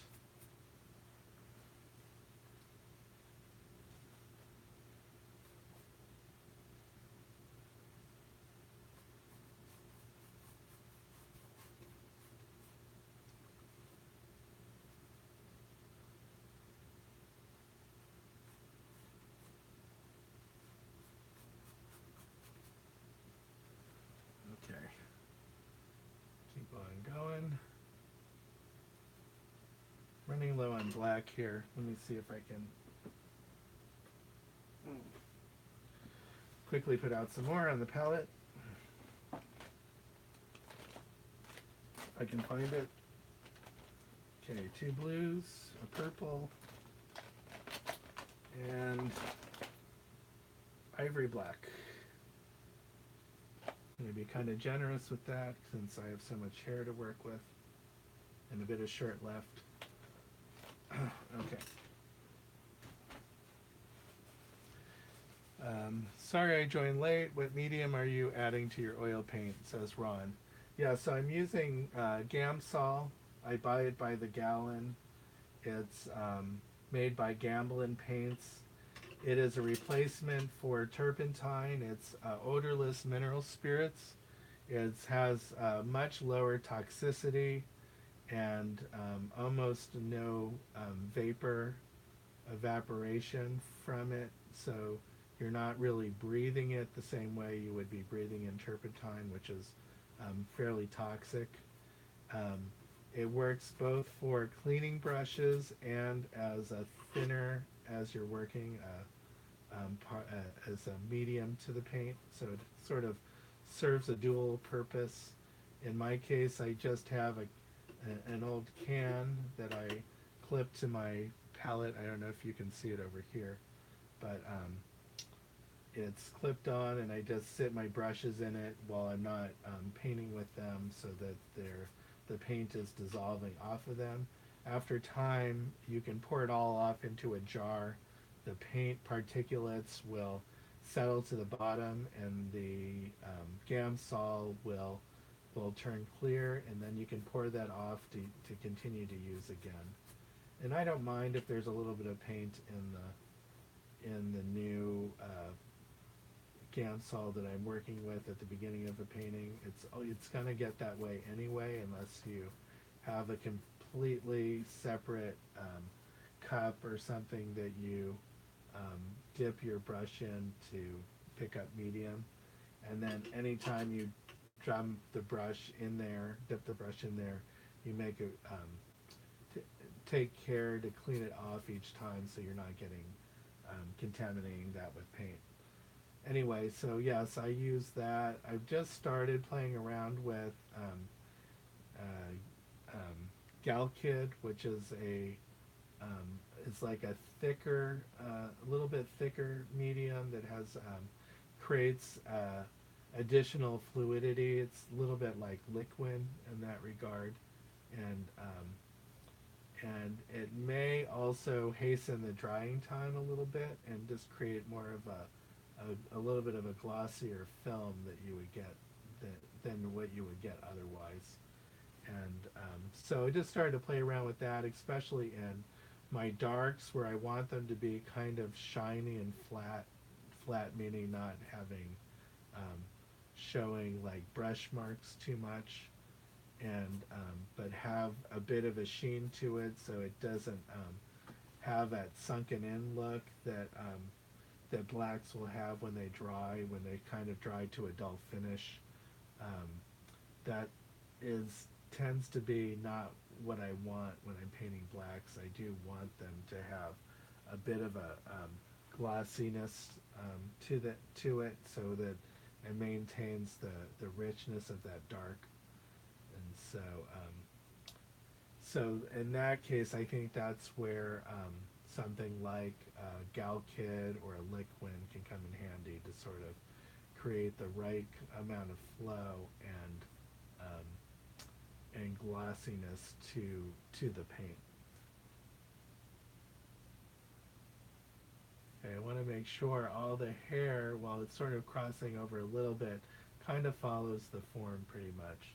So I do have to be careful where I'm breaking that, where it's breaking across the form, that I make sure I only do that where I want it to have that kind of look. Otherwise, I want to be able to follow the form pretty closely. This comes out a little bit further here, and this part of the face right here, the side is moving away from us. Oops, sorry about that. You're going to get a little bit of jiggle in the camera there, because I bumped into it, but there it is. Moving on my screen, it's a little bit like an earthquake. So yeah, the side of the face here, I have to remember this part is, it's facing away from us, or at least starting to. So I have to put in little clues there in the changes of color and value to let the viewer know that is actually changing direction. Yeah, something like that. But a little bit softer up there, and a little bit less white coming through the paint. Okay, and then I've got actually the hair cutting in a lot closer. Have that sort of typical, I want to say pink, that's almost a bright red. A little bit of pink in the ear. Oops. Okay, gonna need more white. I'm gonna fix that ear. Actually, I can take a little bit of black paint now and recarve the outer edge of that ear so that it's in the right place. And I think it will look right. That little bit of strong red there that goes a lot beyond the photo. It's not so bad. As long as I have a little bit of tinted orange on the earlobe there. That's where I'm going to come in and paint that piece of jewelry that's there as an accent. Okay, so that ear doesn't look so bad. We just have a little bit of, maybe it's more yellow than what I just put down, but a little bit of highlight there on the tip of the ear. Okay, so let's keep on adjusting the hairline there,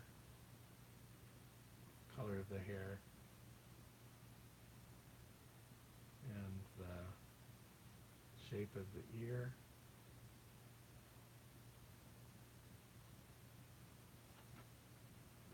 Okay, and the hair is coming in here, a bit of yellow in the paint.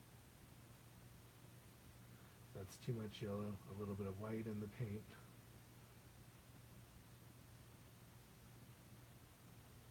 Okay. All right, so I think we're in good shape to finish this thing up in about a half hour.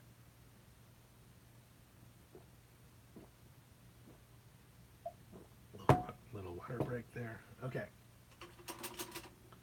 So I want to, let's make this a little smaller so I can see the whole thing. Not sure what I just happened there. Undo burn tool. Okay. That I did earlier. Okay, so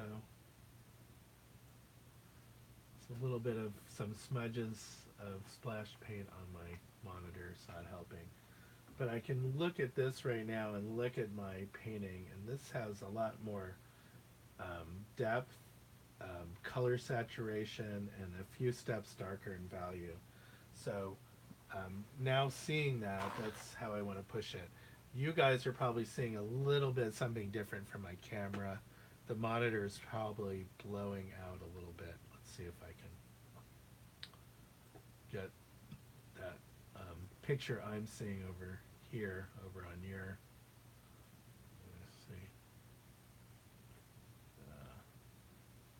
do I dare do it? Okay, that's, oh wow, I see the picture into the picture. That's a little bit too mind-bending for me. I'm going to move that out of the way before my brain explodes from seeing a picture within a picture. Okay, so so I can see here that by looking at the smaller version, I can really see where my colors and values are off quite a bit. So I'm going to come right in, be really aggressive with the color to kind of maybe overcompensate a little to get back to where I need to be. But that's not so bad. It will, if I do that all over, it will look kind of right. If I've gone too far, then it's not that hard to come back a little bit the other way. Okay. Still want to maintain fairly soft transitions.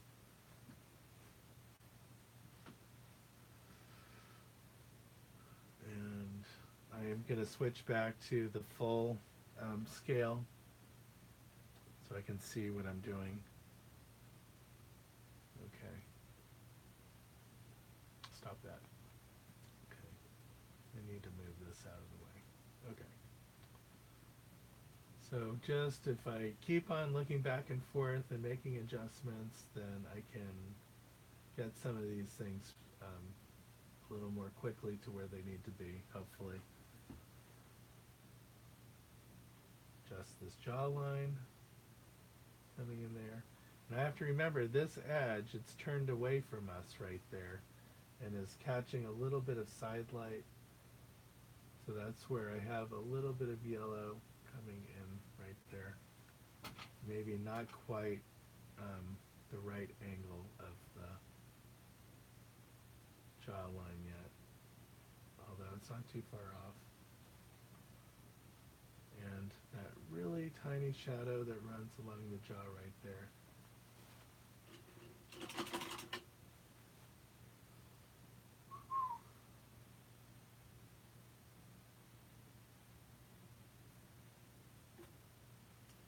So, doing my stuff on Printful, if you guys are interested in doing prints, the prints start out about $7 a print, and which is not all that much. I mean, yeah, you could do it much cheaper probably if you owned your own Epson printer, inkjet printer that's designed for doing art reproduction, but those can be expensive.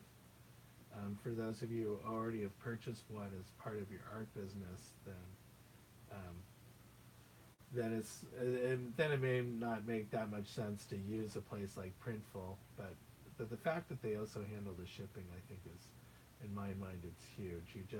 Someone purchases your thing, it's all integrated, and then that's essentially all you have to do.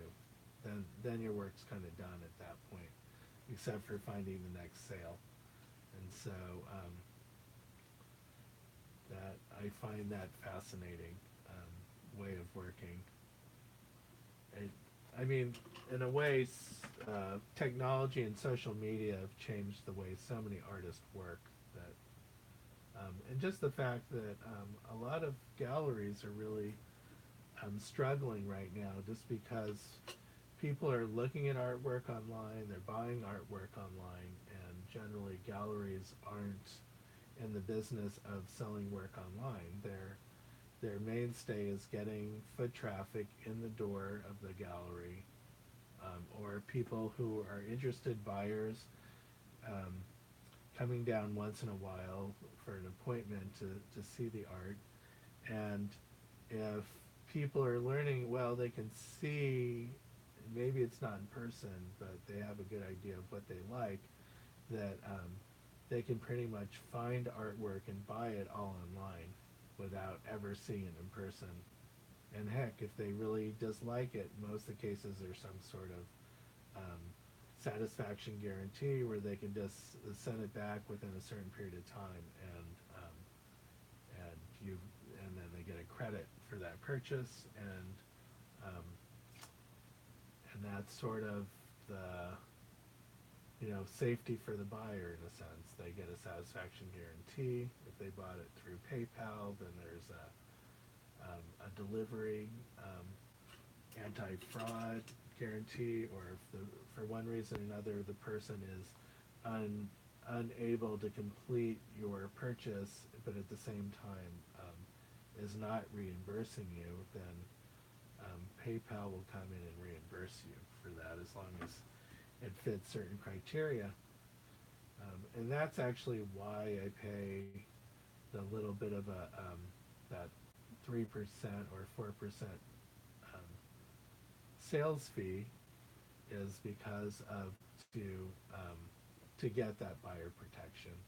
I mean, there's ways of you can have a transaction done for free through people's bank accounts on Facebook, or even Venmo, which was purchased at some point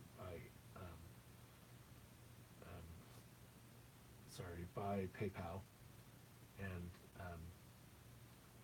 And if it's just from bank account to bank account, there is no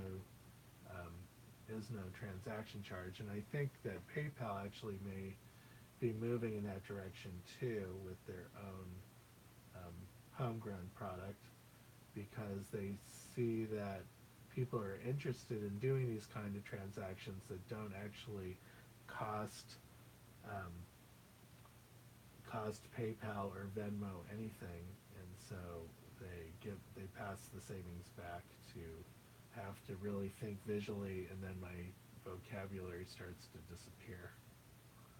Maybe a little bit of from fatigue from talking so much. Okay,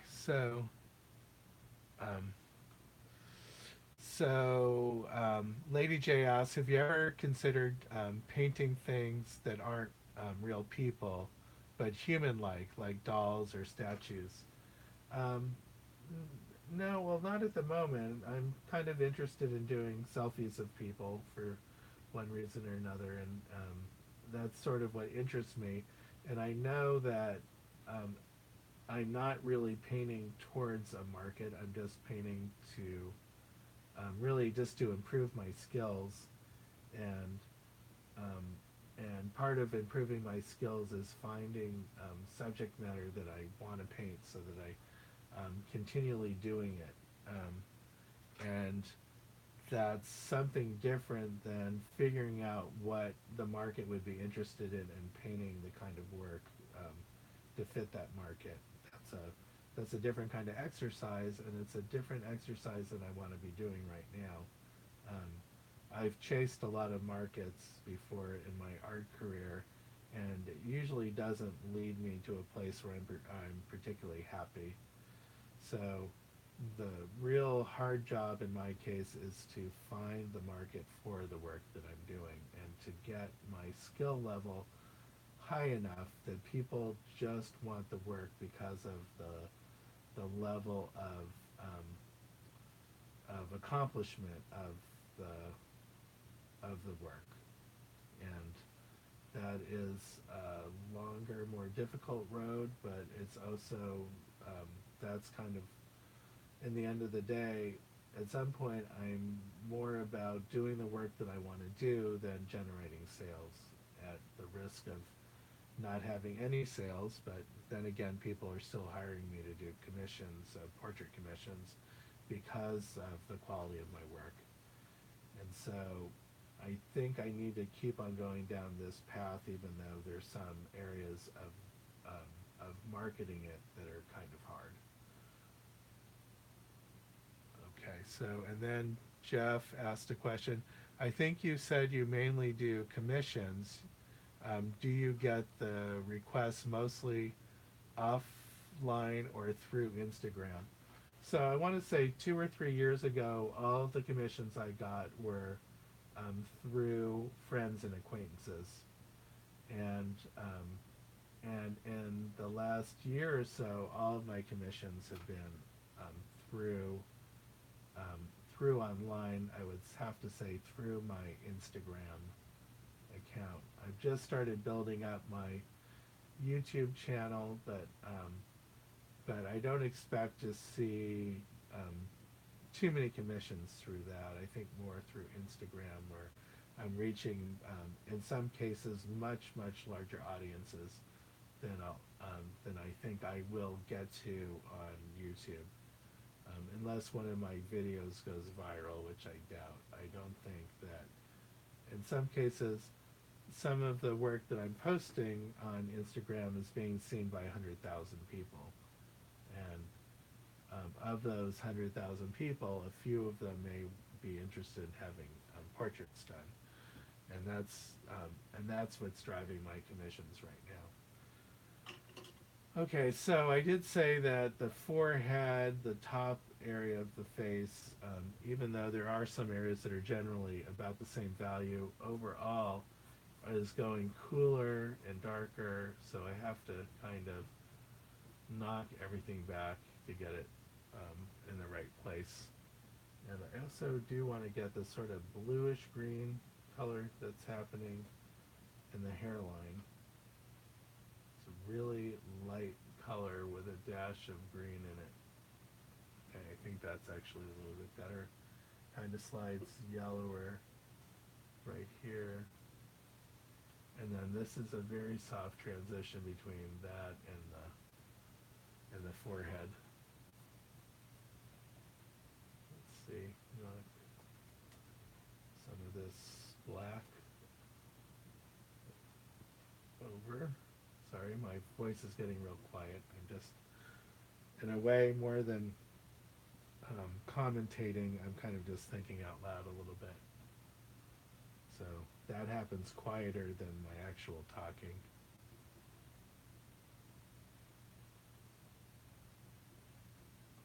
Okay. So, where am I? Need to get a stronger sense of the lights. So, I'm going to come in with a little bit of a pure white right there above the glasses.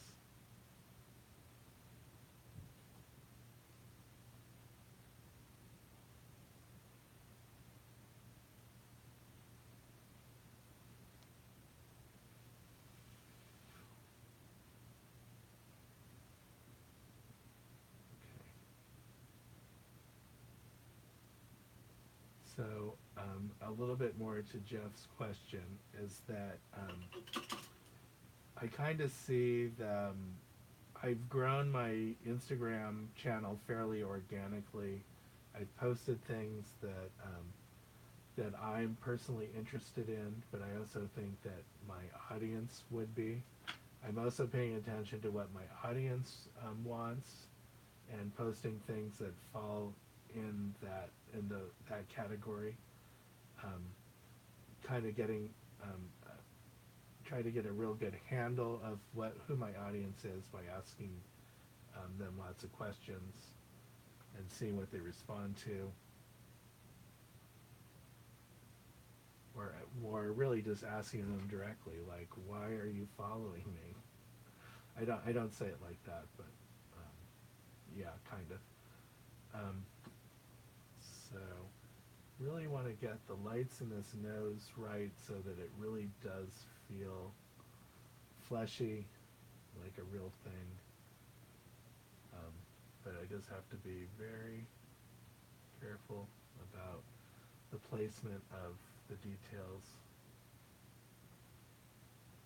Need to get a little bit of a stronger red right at the point of that nostril flange. And then come back with a little bit of very light orange and get it in the right shape.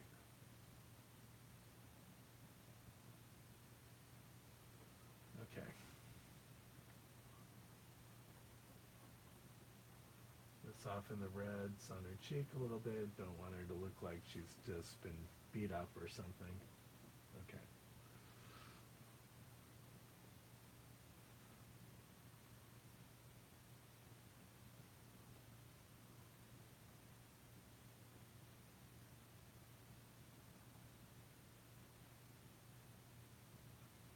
Okay. Whew. Okay. It's getting a little bit warm here tonight. It's very hot and muggy. My air conditioning isn't doing a good job of cooling down this back room, so I'm starting to sweat quite a bit. Have about 20 minutes left and to do here, and then I'll take the rest offline and do some fine tuning a little bit in the afternoon tomorrow. Not afternoon, a little bit in the evening after. I think we have kind of a social event, a school meeting. But then I'll do some painting after that, and then I'll post it to Instagram, and you can look at the finished painting there. But I'm pretty close. I'm going to work, like I said, 20 more minutes or so. Let me see if there's anyone left here. It says there's how many people watching? 10 people. Okay. think last week there was about 2 or 3 people watching by the end there. Kind of crashed the stream a couple times in the process, so it was kind of harder and harder to follow me, I guess. I made it really hard. Okay, so I'm seeing that I need to clean up some details around the eyes to get them to read correctly. Need my little detail brush here somewhere. And it's not even, this detail brush is not even really a detail brush, and it's not like I have, I do have some tiny detail brushes around here somewhere, but I'm just trying to make a fairly small point on this round that I've completely destroyed the point actually by resting it in the can. You really should have some sort of clips where you're not resting on the point of the brush, because I don't know if you can see it, it's kind of curling quite a bit there. And so what I'm doing is just twisting it, and see if I can straighten it out a little bit.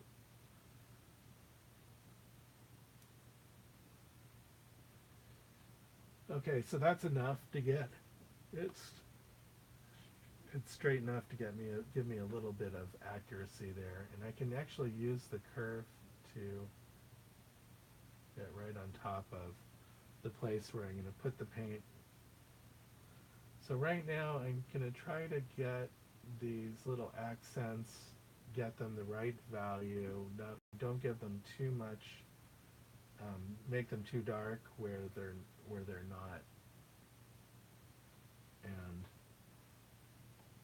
there's lots of little flecks of light, bits of highlight things that, if you can get them in there, really make the surface of these, of the eyes and around the face really sing in a way. It makes it really start to feel like something you can touch if you get those things right. If you get those little details and values in there, then all of a sudden something that just looked like one color against another starts to look like, oh yeah, that's the reflection in the eye. Oh yeah, that's the light bouncing around through the iris. Oh yeah, those are strands of hair. It's no longer, oh, that's a brush stroke. Oh, horrible. Not that I don't mind at all people being able to see the brushwork. In fact, that's kind of part of the purpose of the type of work that I do, but not at the expense of everything else. It's supposed to, those brush strokes only feel right if they're actually doing some heavy lifting and also getting the form to read. So just knowing what I know real quickly, this upper eyelid is facing more towards the light in the middle. It's really subtle if you look at the photo, and then moves out of the light as it turns away from us. Little bit of a shadow up above, red shadow, and do a little bit of correction up above it.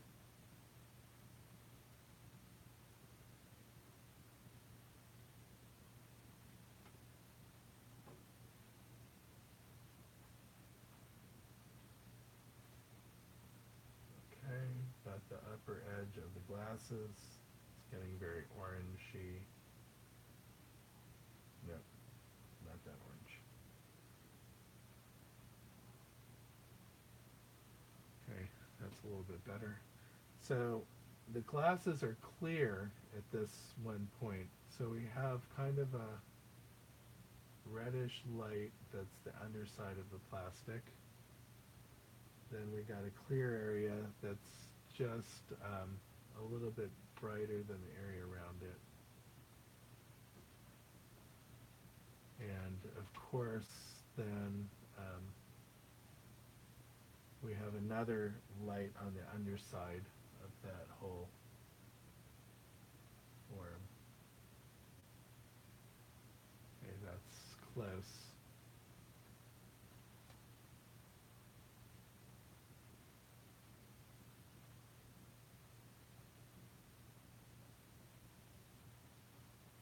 Okay.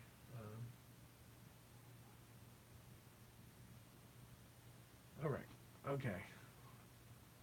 So we're off in little subtle places here.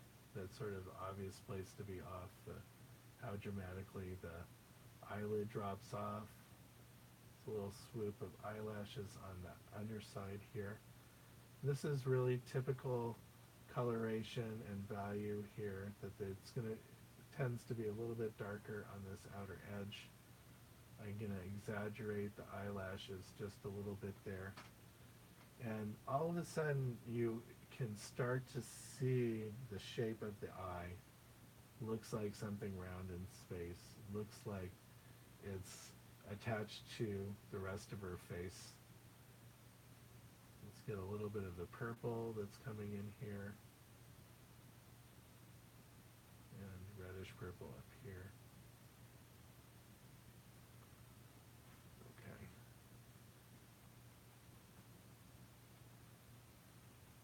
Okay, so again, that eye isn't quite looking at us, or maybe it was the other eye that we had that problem with. So just carving in and making sure that that little bit of the white of the eye is lighter than the things around it, and then I can come in with some dark orange on the far side, making sure that I'm following the actual shape of that eye.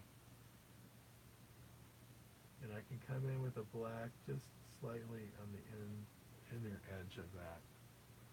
And then I want to make sure that light then slides a little bit underneath the iris. And then I have to, instead of that lid looking like it's dropping so much, have it come up enough so that it's touching the underside of that pupil. Okay, that just gave me a little bit of mileage right there, a little bit of help getting that sense of what an eye would be doing. Okay. I get a little bit of highlight there, but I exaggerated way too much. Okay. And again, want to reinforce the light of that part of the eyelid. And I don't have the dark supporting that light. Everything around it is still too dark. So I have to come in and reinforce that. Let's try a little bit light there again. Yeah, that may be too much. It's not bad being a little bit bold. Sometimes with the brush work, keeps it fresh.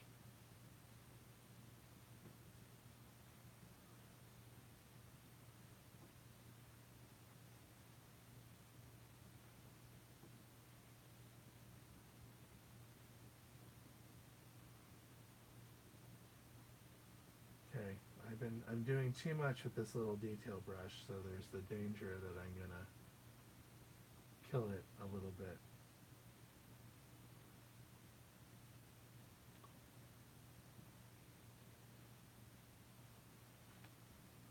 Okay, sort of need to concentrate here a little bit, kind of messing it up. But okay, that's better. So the purple's in here, I have to go darker. The violets right here, and then I have to get that actual shadow in, which is again black with a touch of purple and a wee bit of red there.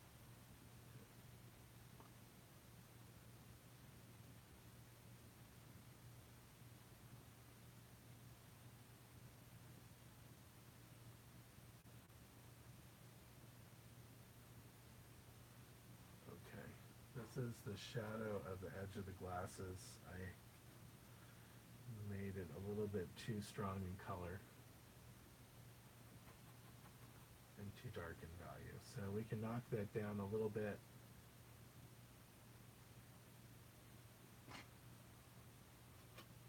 Okay, knock it down a lot, apparently.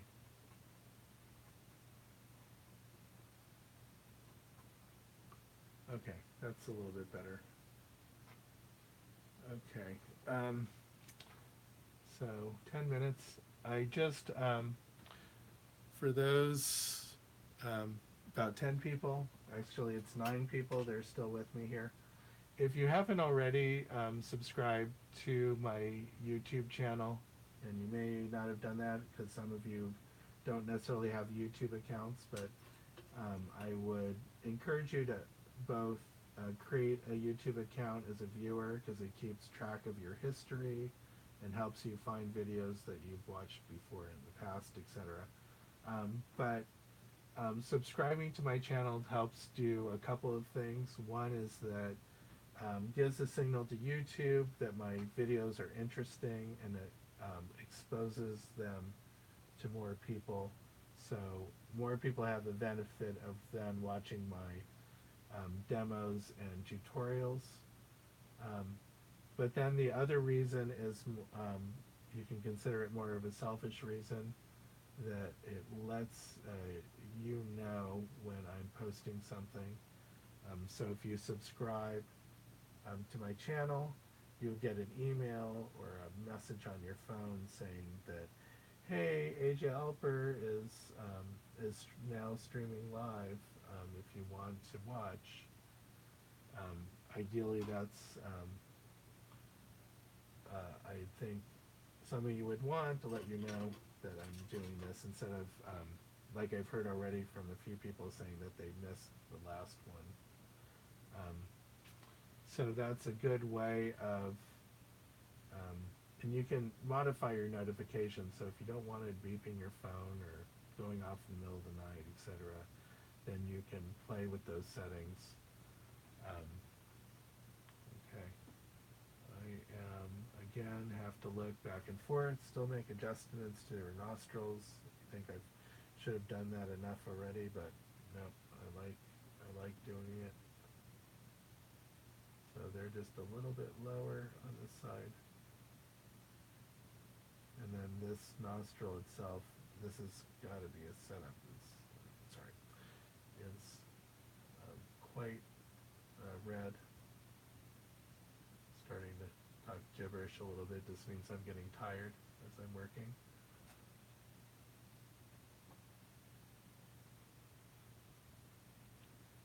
Okay, get that brighter red in there. Oh, that is looking good. Okay. And this is where, I forgot who asked me, maybe it was Brian asked me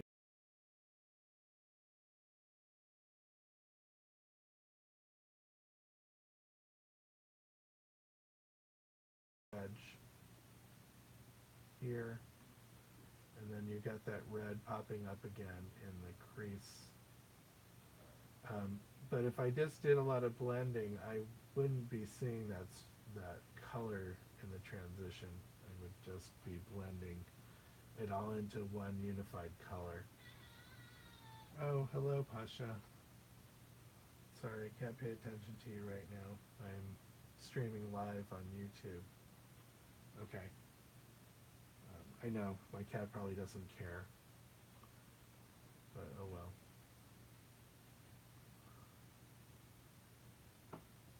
Okay. I got that highlight just where I wanted it on the nose, except for just a little bit in the shape, and then I went too far knocking it down. But there's something really lovely about just having that spot of white that sits there right on the surface that that looks just like the light bouncing off of it.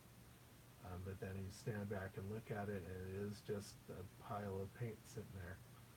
And to me, that's what the whole shebang is about. That's what drives me to paint, is that little bit of wonderfulness that happens when you get the paint to look a lot like paint and also look a lot like the thing you're painting all at the same time. It's like a little bit of a brain twister.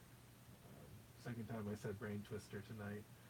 Um, but it is sort of this delicious contradiction that I'm sorry, I'm totally messing up my painting trying to get some paint skin off of the surface that I put on there by accident. And so yeah, so I was talking about that sort of delicious contradiction between something that's just like uh, kind of a random brushstroke, just done very forcefully for a particular purpose, and then having it look exactly like the thing that is being painted, both at the same time. And that is the holy grail of alla prima painting.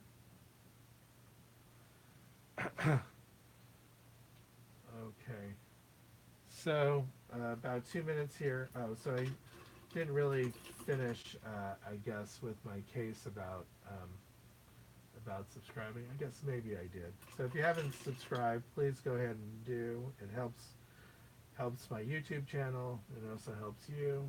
So, but also when you subscribe, it's also important to hit the notification bell because on YouTube it's now a two-part process. First is you're saying to YouTube that you really would want to be notified when I post a video. And then the second one is to say you really, really want to see a notification when I post a video. So two reallys. And then they'll show it to you for sure. Otherwise, they decide whether they show it to you or not. Which, why do you want um, YouTube's smart algorithm to decide for you whether you get to see something or not? Don't you want to decide for yourself? Anyway, so it is 11:28. I am going to be finishing up for tonight. Hopefully I can wind down quickly and get into bed so I get enough sleep for work tomorrow. But I will see you all next week when you tune in religiously for the next painting demo. I already have the image picked out. For those of you who want to paint along, let me know and I will send it to you via Instagram direct message or via email if you manage to email me or leave a comment in this feed after the video's reposted, and I will track you down and send it to you. Anyway, this is not so far off and has the kind of light brushwork that I like, but I can still see areas that I really, really want to adjust and change before I call it a done deal. I'm not really getting this character of this highlight in her glasses yet that really feel like it's this pure reflection. But that is just the wrong blue, not even close.